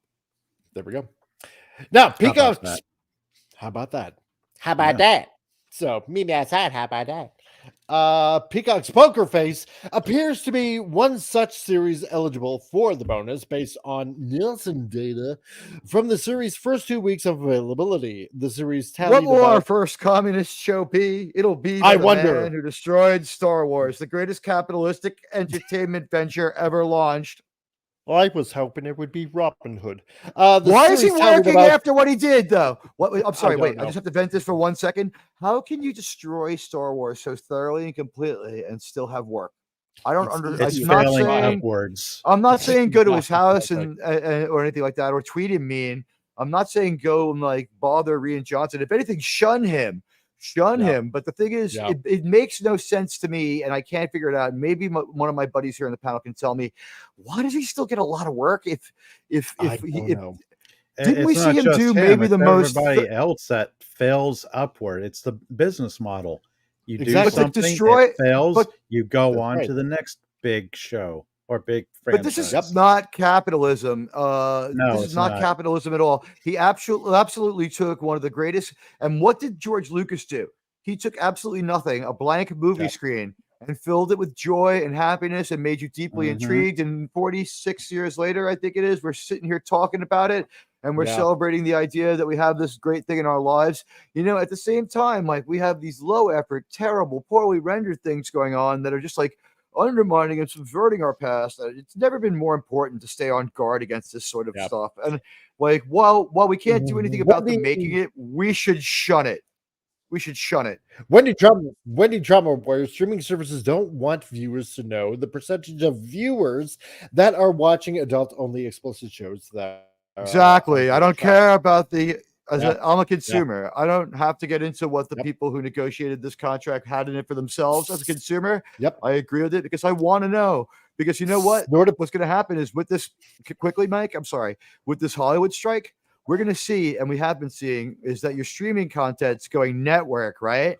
So I feel that the streamers may save the network, and Yellowstone may go network, or we may see two versions of Yellowstone every week, where it's one network version and one new version, and we're going to get and Paramount will really reap the benefits of the fact that they're, aside from Star Trek, their app has a bunch of good shows on it. Taylor Sheridan might be the best creative working today. He's stopped stretching him so thin. We got as many shows as we want from him. Just stop now. But your networks might get saved. And so CBS is actually in enviable shape in this one because they have 2 Yellowstone shows to go off of to keep themselves going until we get new content. And I mean, the new content will come, but right now, these networks are going to live and die off the strength of their streaming content that only some people have already seen. Star Trek is going to be on there too, and we're going to get to see that in the light of day, in my opinion. Snorta Poopers says they like to hire mediocrity so they don't have to compete with anyone with talent. Yeah, it's true. Right. When everybody's the same, then no one is special, right? We've got the way it goes. Mediocrity. We've got... As opposed to hiring some genuine creatives and having some competition between streaming platforms to produce one great show after another great show to get viewership. Let me So say this like a Peacock's- senator for a second. My esteemed friends, would it not be good for everyone who's writing something if there was a few top guys, and like, let's say we're a writing room full of people, right? And we're like, the guys in writing room B, they get X amount of money. That's their signing bonus just to walk into a room. Damn, I wish we made that much. Damn, I wish we made more than them. How good would it be for us as competitors, That's right? incentive to do better. Yeah, that would be incentive to produce. We would all be like, Yep. We'll reconvene here in 2 hours with our best ideas. And boy, would we ever be working hard in our office. So this Peacock is capitalism, people. We need it back. So Peacock's Poker Face appears to be one such eligible series based on. Oh no, wait! I already read that part, didn't I? It needs socialism. Yeah, exactly. The series tallied about 4.5 million views. This equates to about 15% of Peacock's 28 million subscribers, which indicates that the series was able to surpass the 20% threshold by the time it had finished rolling out 5 weeks later. Disney's Secret Invasion, which per Nelson managed about 7 million domestic views over its 6-week rollout period, is another title that looks to have made the cut, as that figure equals nearly 16% of Disney's 44.5 million domestic subscribers with 6 weeks left to count. However, it's harder to calculate for other streamers. For instance, the only 2 Paramount Plus originals to make it into or onto the Nelson charts are Strange New Worlds and 1923. The Yellowstone spinoff is damn good. Yeah, it's damn the good. Yellowstone it's really spinoff was only on the charts for 1 week.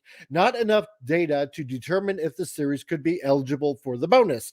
The Star Trek series released its 2nd season this year, and since Nelson didn't report data based on a single season, it's not possible to determine how much viewership came from season 2, which is the season that would have made it eligible for the bonus. Oh my. Really quickly though, I want to, Mike, if I may have one moment, I would just like to say, I'm not an expert or a doctor or an expert witness, but I would say this.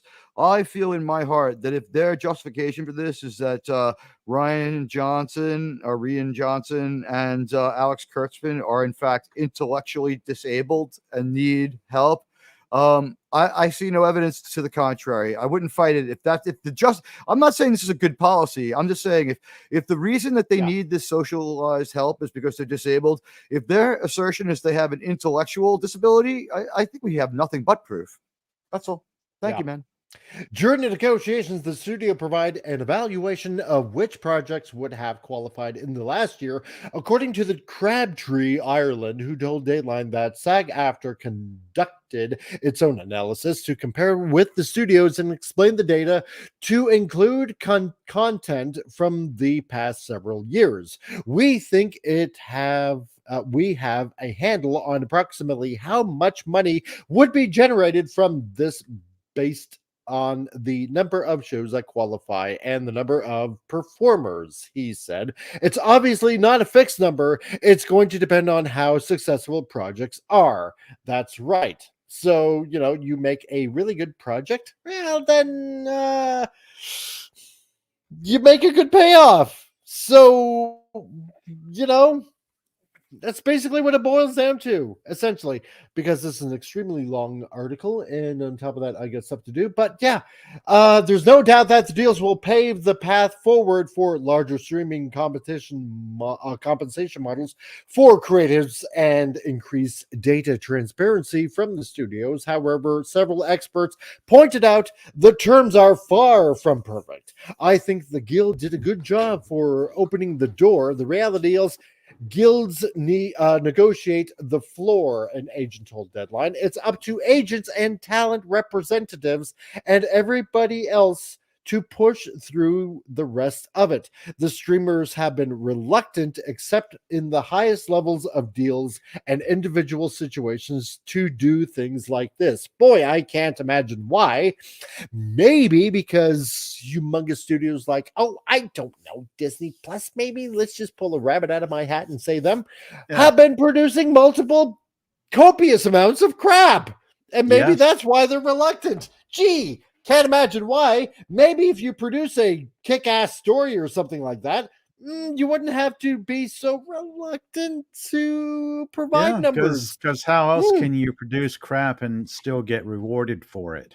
Yes, exactly. Because let's put it this way. Whenever one of these streaming services has a huge hit, I don't know, like something that came out around maybe August, One Piece, I'm thinking. Yep. Netflix bragged, and boy, did they brag. Why? Because the numbers were there, and they even posted it, how many viewers they were getting, not just in North America, but worldwide.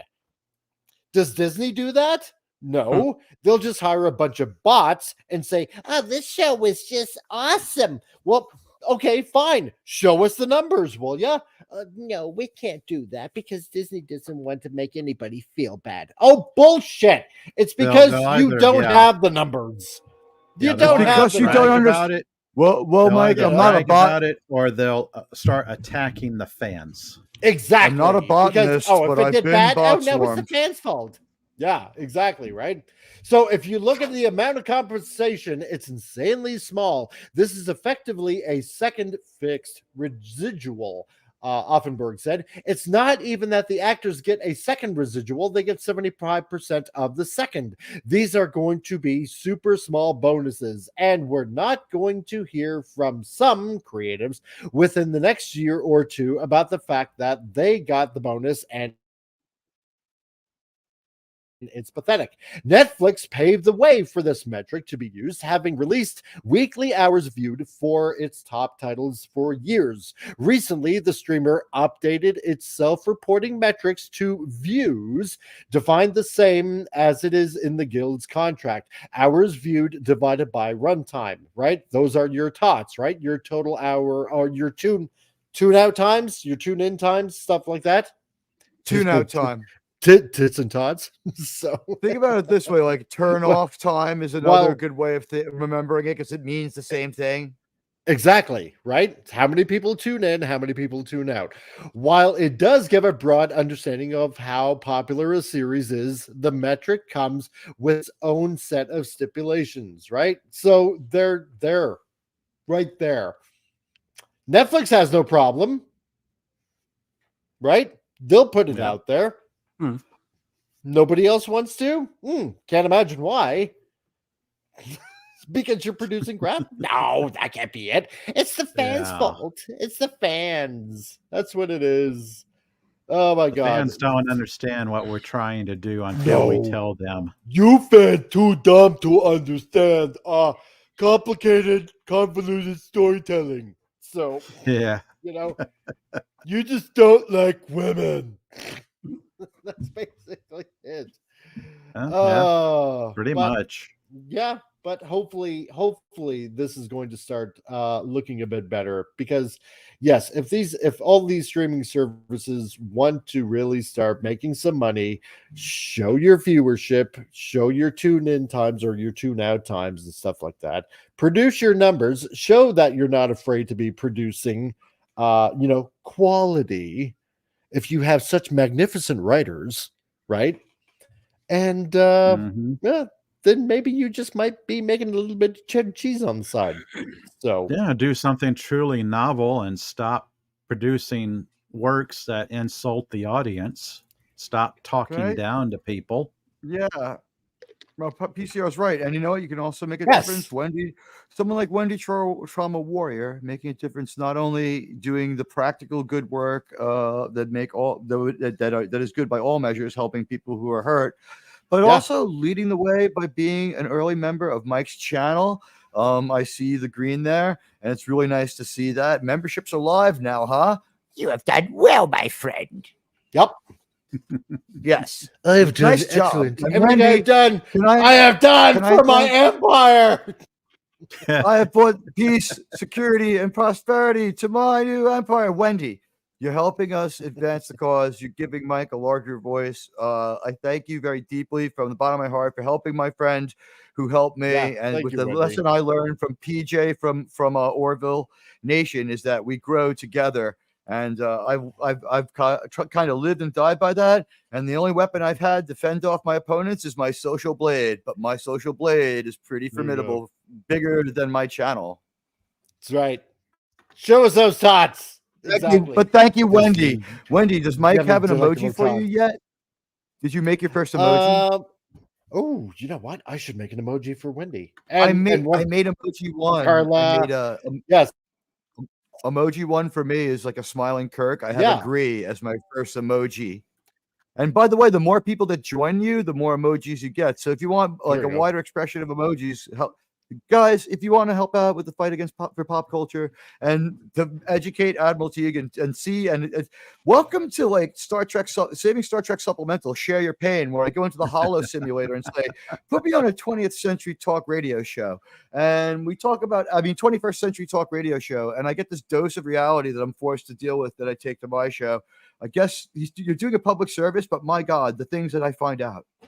Please help Mike keep on spreading the good news and keeping Admiral Teague in the loop. Like Wendy, Trauma Warrior, thank you so much. And you're a mighty warrior, not only against trauma, but for quality and quality stories and quality movies and things that we could all enjoy. Here's some words that are lost to all, and I don't want to describe them to Wendy, but for myself, imagine what a movie would do if I was able to recommend it to everyone as fun for the whole family. My God. How about that?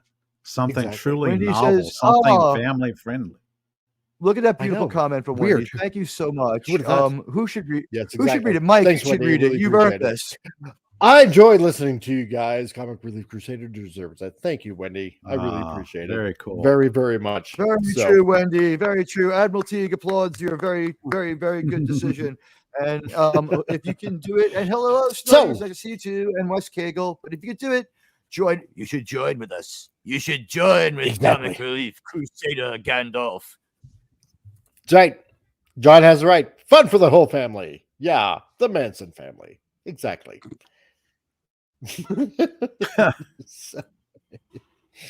Because certain younger audiences would not understand the complexity of. And if you don't want to join, you can ask Mike a question with what they call a super chat. Don't be afraid to super chat, my friend, the Comic Relief Crusader. If we have to stick around 2 extra minutes to answer your question, we're totally going to do it. If you're thinking about it, go ahead and ask. Right. So that being said, let's see. It's time for a cartoon. Is anybody ready for that? Because we got to end the Sure. Yeah. So you guys sounded totally after what we've sat through for the past 2 hours. Yeah. All right, good enough. Yeah. So to everybody out there that's watching on Rumble or on the YouTubes, because as you know, we like to end the week with a good laugh. And well, and like we mentioned before, because Netflix has made a really good YouTube has made a good series of One Piece. Blah blah blah blah blah. So here we go, guys. It's a palate cleanser. Exactly. It's the palate cleanser, right? For all the mindless droning that we're doing. So enjoy. If I ever get it going. There we go. Mindless. Time for you to go to hell. Pass me one of them apples, dude. Where the f*** are we supposed to be going anyway? Relax. Let nature do its thing. You got the stuff? Yeah, I got some swag for you. I see you're still retarded. Good nature in its ass! Yo!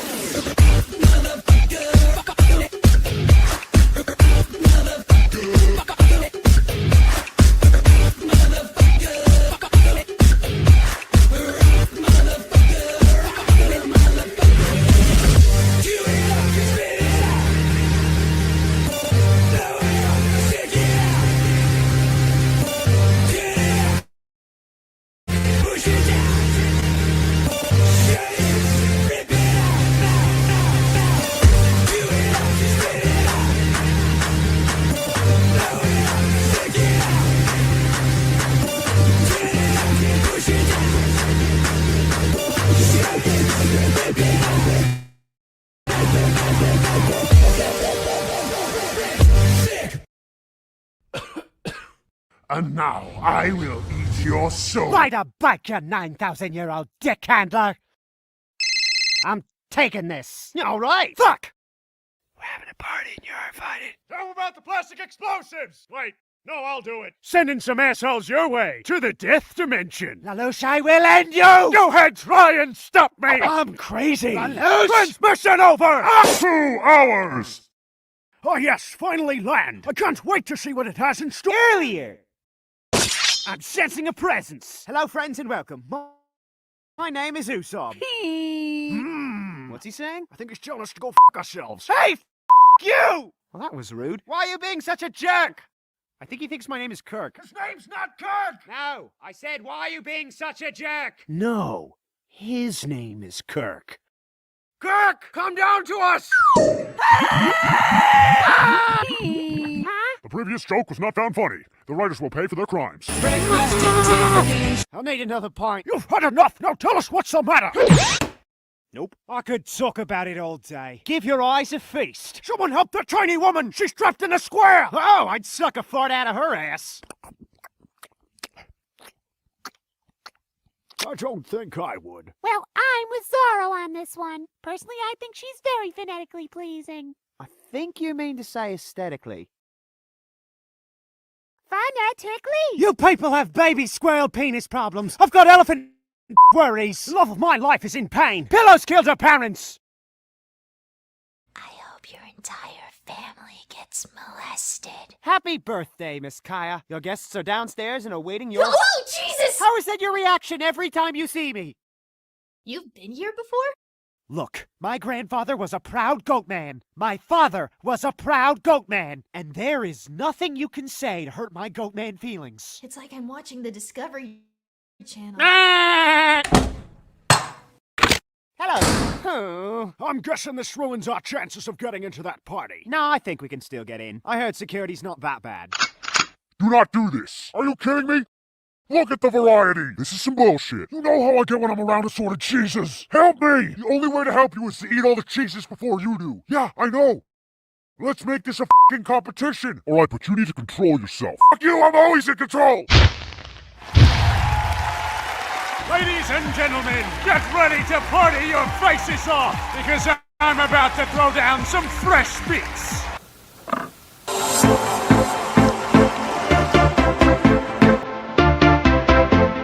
Uh-oh, this can't be right.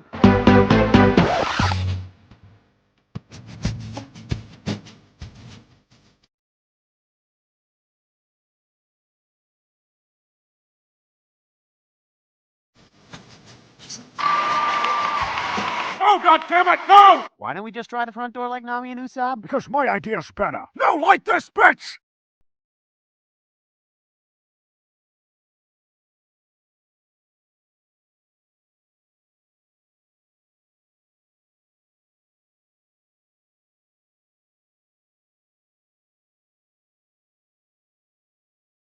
Bread makes sandwiches. Know what I'm saying? I have yet to understand a word out of your mouth. Yeah, groovy.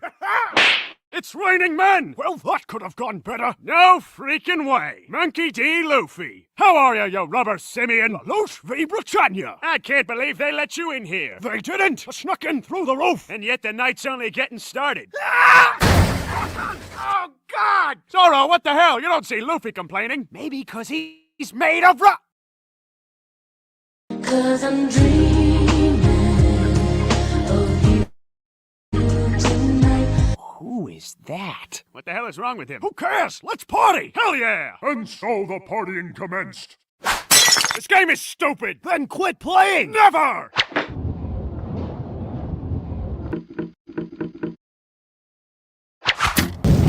Oh, come on! Luffy, what does the scouter say about his suck level? It's 1006! It's on the wrong air, you idiot! I'm getting yelling too! Have I ever mentioned that I think you morons are the sole vexation on my existence? Because I definitely should have by now. I'm calling bullshit, woman lady. The words spewing from your mouth are insane!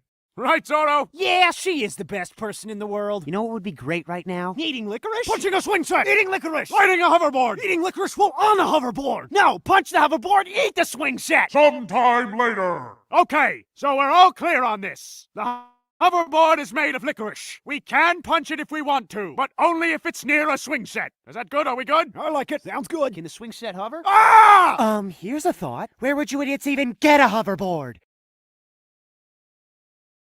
He wouldn't even come.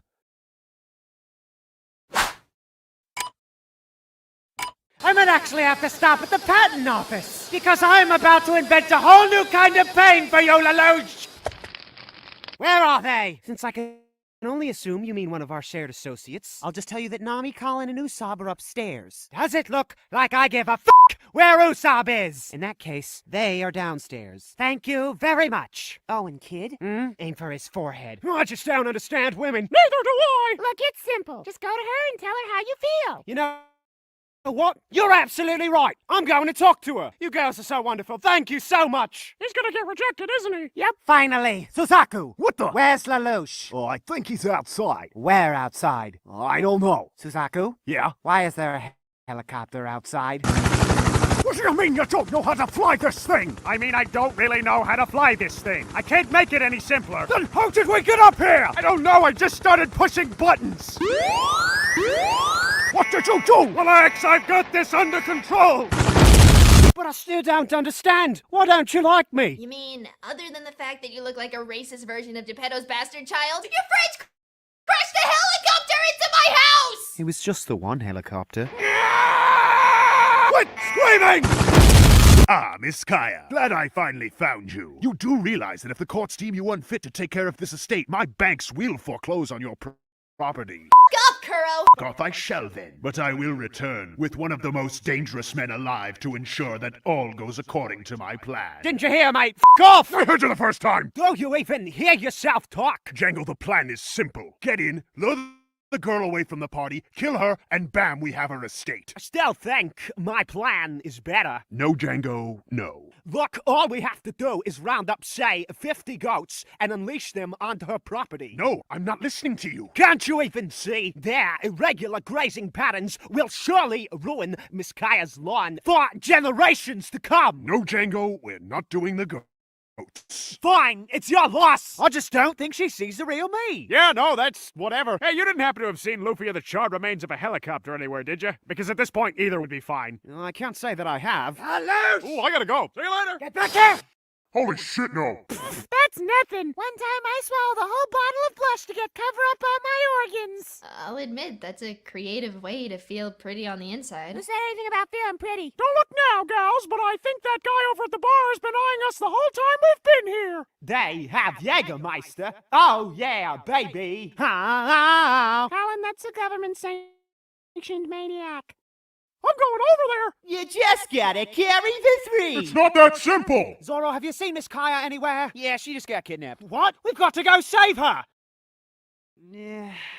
All right. Say goodnight, little lamb chop. Hey, oh, Silver! Zoro, get down. I've got this one. Hey!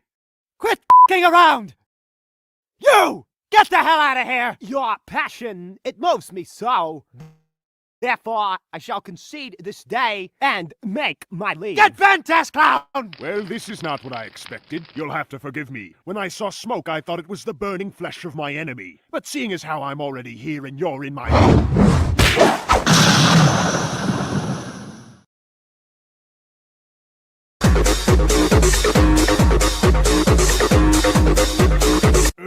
What happened last night? Well, you did go insane and run around naked while claiming we were living in a plutocracy. Damn, I remember nothing after the helicopter crash. You were pretty blitzed. Apparently not blitzed enough to forget your take on modern government structures or your hatred of pants. It is one of the main reasons I wear shorts all the time. Miss Kaya, and how was your night last night? I'll pay you to take Usopp off the island. You've got yourself a deal. Well, our work here is done. Thanks again for giving my friends a boat. I think we forgot something.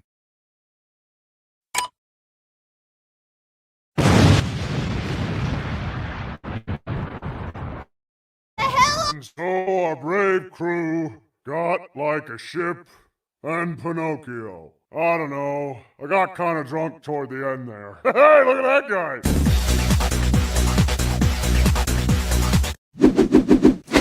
Now, Suzaku, what did we learn from all this? Nothing! See? He can learn! Whatever.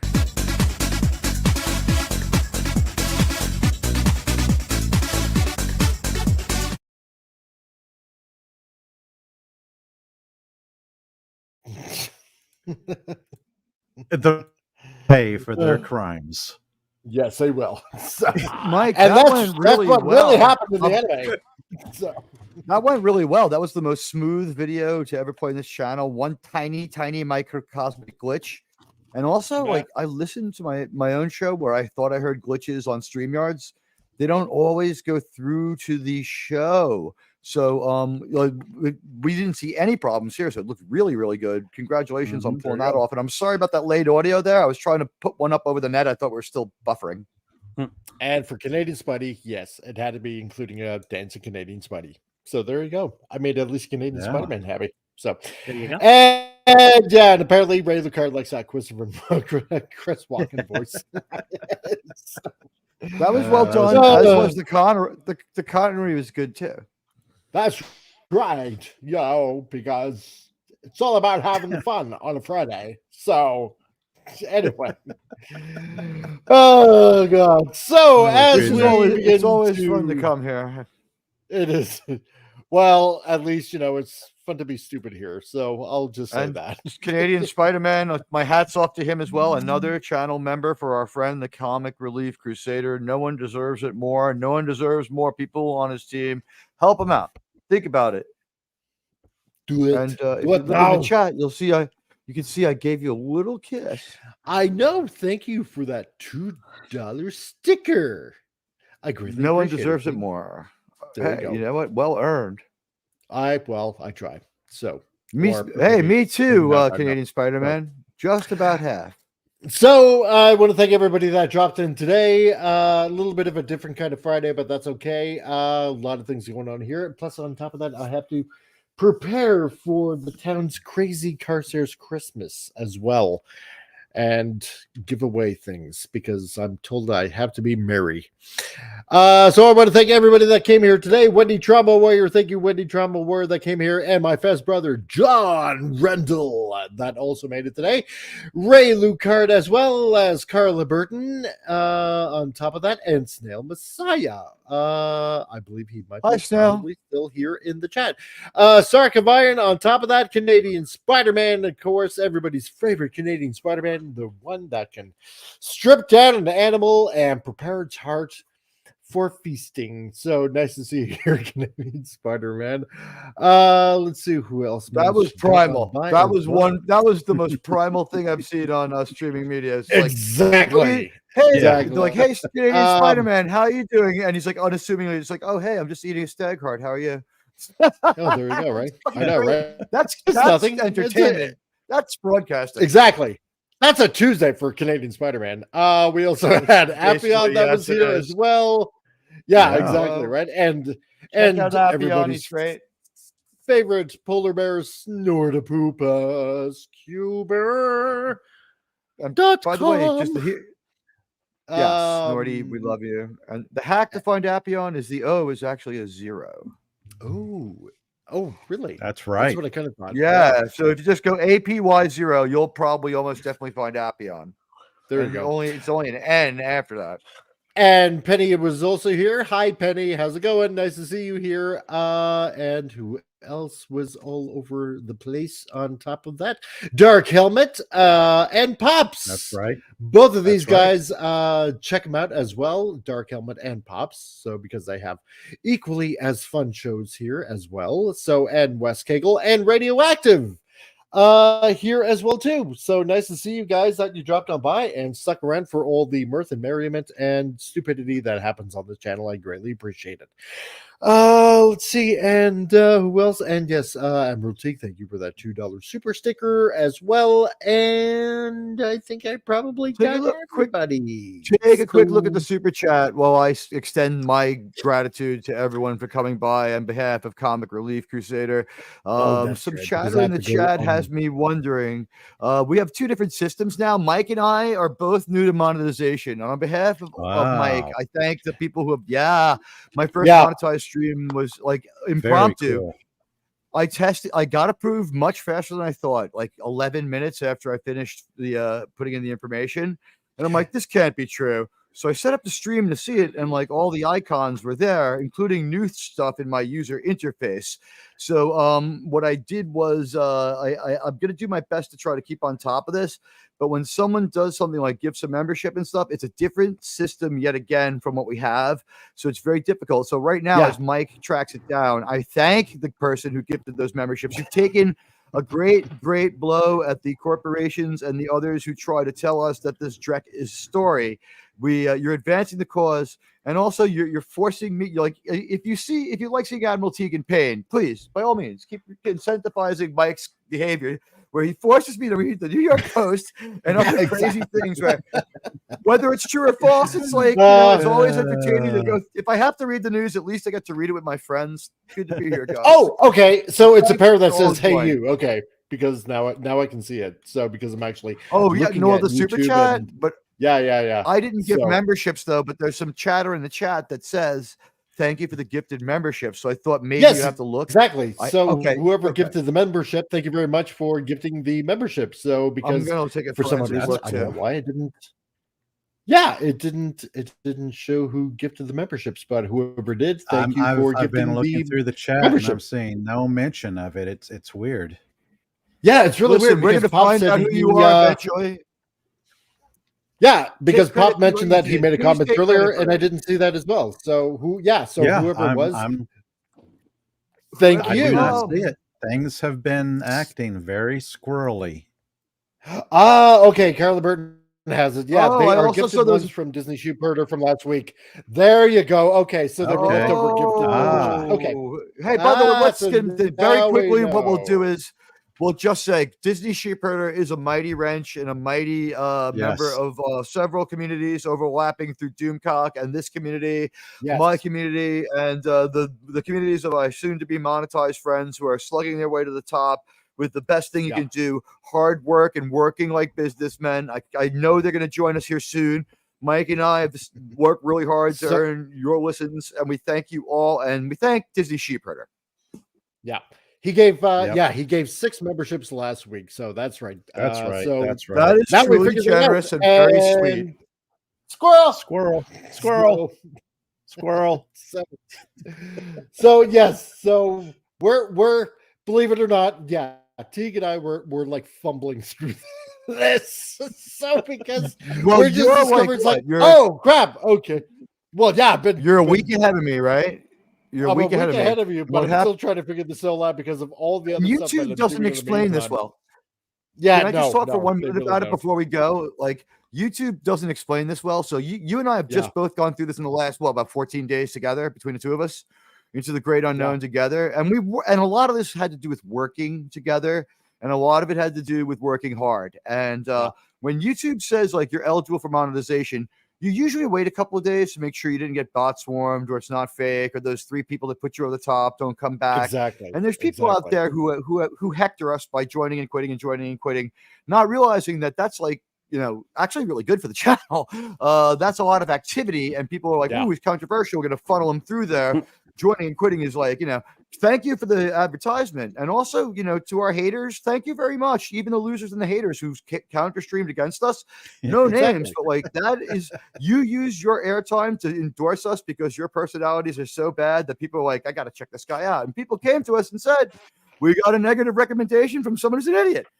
We thank that. And we're new to this. And just to get to the point, when you start filling out your monetization, all of a sudden it says, congratulations, you're monetized. And you're like, wow. And like, you're all like, air whooshes through your ears and stuff like that. And then it's like, you realize you have 45 to 90 more minutes of work left to do while you're at this emotional high, and you're trying to create icons, and like it rejects most pictures, and you're trying to give people like membership badges because you want them to join because you're going to be hottest selling them in your first day, probably, right? Like new things that seem to be more novel.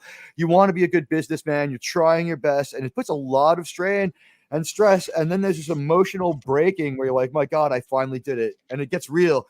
And we see this a lot with like marathon runners. They break the tape and they run as they slow down. And then they sort of stand there stunned for a moment, and then they break down and give into fatigue and emotion that they've been divorced from for a while. And that's what you and I have just been through that. Did I do a decent job of describing what it's like? You think you're finished for now, and then it's like, well, now time to do this more. Yeah, like, exactly. Then it's like an all new job that you got to do, because now you got to figure out different tiers of level membership and how much. Because they ask you, generally it should be this much, but we can recommend that it should be that much. Don't you think if you charge people $35, you'll do better if one person, and then you'll only have to be exactly. It's like because I don't feel right. Model.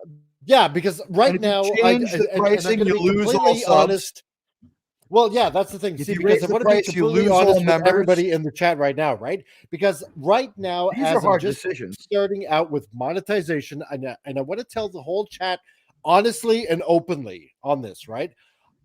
Because of first of all, because of the present economy that we're in, right? I know that dollars, are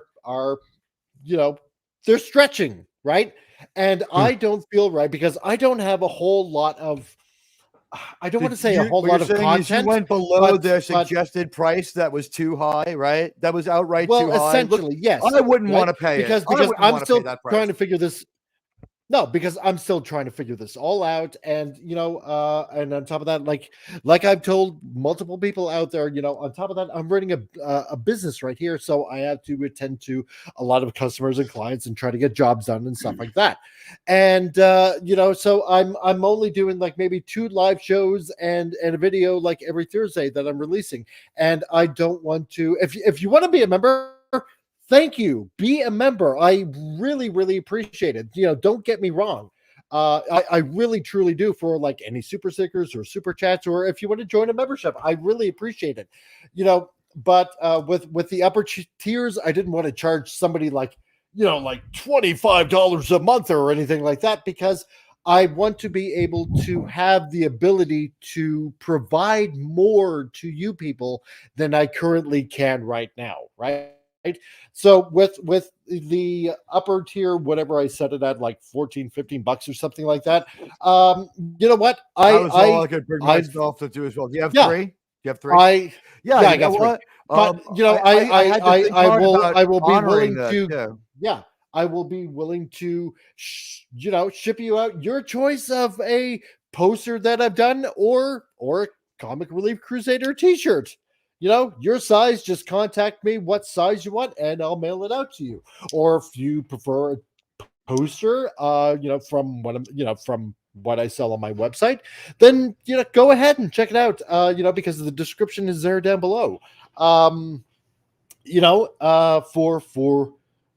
For you people that say, if you feel comfortable joining at the upper tier, right? I don't want to try to persuade you, because I want to leave that entirely up to you guys in the chat, right? So, because I'm not going to go ahead and beg and plead, oh, please join the upper channel. No, I'm not that kind of guy, right? But, if I do have more to offer, or if this channel ends up really paying off, then yeah, I'm going to offer more in the upper tiers. But, this is why we're just slowly building the channel here, right? Try it out. Try out entry level, and if you like it, scale up. The offers are out there for you to see. And I know that if you're much like myself, that 45 minutes of extra work turned into like 2 hours, because I had to seriously consider what I could provide for people and what I could charge them in good conscience. And I think we probably both went below that suggested price. We won't name it because people do it all the time, and a lot of people don't know any better. But that suggested price was too high for right now. That's like a forward-looking price. I don't think they expect to hit that price point till next year. I left enough room for another level of membership. Yep. Carla Burton, at least make one cheap membership, otherwise people can't afford it. It's like death by 1,000 cuts. Exactly, right? And I don't feel right trying to hose people on a membership that I cannot yet provide for such a high price, right? I want to be fair to everybody. So, and yeah, hey, it's easy with that. But we will give you Comic Relief Crusader is worth the price of a movie in 1988 every month if you go top tier. That's all it is. It's a 1988 movie. They'll give you that. I'm interested in I Will Not Comply or Trucker Convoy posters and t-shirts you may have. Yes, you know what? I will put that back out on my website. I will provide the Trucker Convoy t-shirts that I provided last year for the convoy that went to Ottawa last year. So we must have our freedom. Talk to me about it. Exactly. So anyway, and on top of that, like Carla had mentioned earlier, thank you, Carla, for reminding me. Down below, again, because it helps me out as well. If you want a subscription to Flip City Magazine, they have made me an affiliate as well. Check them out. They will give you a free issue. Check them out if you like what you see, and if you want to say, hey, I want to get a subscription of this. This is really awesome. Then please use the discount code CRC for Comic Relief Crusader, and you get 10% off. And that's what they're offering right now. So check them out. Get a subscription if you want to, and have fun, and actually read something that is funny, and that will just comics narrated make by you the laugh. author, read by the author, narrated, voiced by the cast members of this very show. We have had a lot of fun providing the voices for Flip City Comics, and one day when they have the Comic Relief Crusader cartoon, which I'm sure will come down the road, the animated cartoon, and you know what, damn it, we're going 71 minutes, so it's a movie. It's not going to be a 70-minute short, and we will not. Carla Burton, what is this? Check out Flip City. What is the sense you're speaking on, Frantic Friday? A little bit of sense that I can just barely get out. It's a business now. We have to be more sensible. So anyway, that being said, thank you everybody for joining in. The Geeky Classic Leftist. Tom, do you have anything that you want to plug right now? While I have you here, I will leave that one alone. No, nothing at the moment. Actually. No, okay. All right, because I didn't want to keep on droning on and on and on. So, yeah. No, good okay. job. Well, you have you're nothing, not then I droning at will all. pass you. You know what, Mike? That was your first ever pitch, your first ever request for channel members. You did a very good job, and I think that you laid it out real well. And it's heavy for all of us who are going into the monetization phase. And at the same time, like, we don't take it for granted. I know a lot of people would want to have these problems. So, you know what, Mike, don't feel bad about it. You know, I'm sorry, Storty. I know you're not a people. There you go. I'm sorry. Forgive me. All us bipeds and quadrupeds. So I'm not including insects because they're creepy. And let me say a few things quickly. Go for it. I mean, I can't say go for it. It's Mike's show. Mike, say it. Okay. Anyway, as a person who did YouTube for 8 years, so I wasn't live though. Mine stuff wasn't live. Mine was recorded, so it's a different thing. You're not interacting with your audience as much as you guys. So, and I never quite hit monetization because it was a different platform compared to what you're doing. It's hard work. So you guys don't realize how hard it is. Some of them don't realize the work that's put into it in and day out basis of advertising. And then tiers is eventually it's good to have tiers. And don't ever feel bad for advertising those. Never. Because it's your product. It's part of who you are. You put your heart and soul in it. Yeah. And be proud of that. And people are here because they want to hear what you have to say and how you present it. So it really is. And that's humbling. But here's the thing. We got here because people wanted to hear what Mike and I had to say. And they want to hear what you guys have to say. And you're going to get there. But Mike and I were lucky enough. The almighty algorithm smiled on us. We made a few good moves. We're decent game managers, whatever, as football coaches. We made the right moves. We threw penalty flags the right time. We made the right passes. And we got there. But yeah, like, if you don't think that we didn't have it go through our minds that we wanted to give you something fair and worth every dime of your money, that was the hardest decision for any of us to make. Yep. And these other guys that are on my panel, check out Tom's channel and check out Pop Culture Republic's channel. So for his midnight musings and stuff like that. Right. So, because these guys also deserve they deserve some love and attention too. So because you just want to be loved. Is that so bad? See, no, the funny brains is this know? because it's a different beast compared to the live. We're show. pitching now, right? So my link is in the No, chat I know. for my show. But, Since we're pitching and- now, just like a hand grenade, my link is in the chat for my show. I'm coming on at in just about an hour from now because we've been going overtime lately, and I've enjoyed it. Like and this is one job that I don't feel like is work. The You're a live horrible stuff boss, but I is like my me job dipping my here. toe into something new. So I mean, like I Employee said, employee satisfaction at Comic Relief Crusader runs extremely high. We love our employer, our job creator, Mike. Congratulations on the monetization. You are the best. Talk to Goatfather. Talk He to may the be able to Goatfather. come up with something as a membership ad. Yeah, I was thinking about that because that's the other thing that you got to end up designing too as well. And I see that Penny is enjoying those Transformers little emojis. So they are fun. I wanted to add those in. So because that's something also that that you got to think about is membership badges will be installed on Stuff Tuesday. Mike, like you're that, roboted. and all Mike, that kind you're of stuff. roboted. Install them. Just Mike, a you're little gone. robot. No, I know. Oh, Yeah. Okay. So, I think I said what you no, I'm meant back. to. I hope I did. Yeah. Sorry. So and we all work yeah, together here as best we can. Canadian Spider-Man. See, he's getting ready for a stream right now, a bonfire stream. So check out Canadian Spider-Man as well, because he has these fun bonfire fireside chats that he does as well. Spidey, stop by for a while and talk about it on my show. But anyway, because I gotta get ready for tonight, because in a couple of hours, I got this big, giant, crazy event that's going on in town, and I'm a part of it. So I want to thank Tom and Pop Culture Republic and Teague that also dropped in and being part of this panel. And I want to thank each and every one of you guys in the chat, whether you're on Rumble or whether you're on the YouTubes. Thank you very much for joining in. I really appreciate you guys very much. And I will talk to you guys soon. So that being said, see ya. Bye.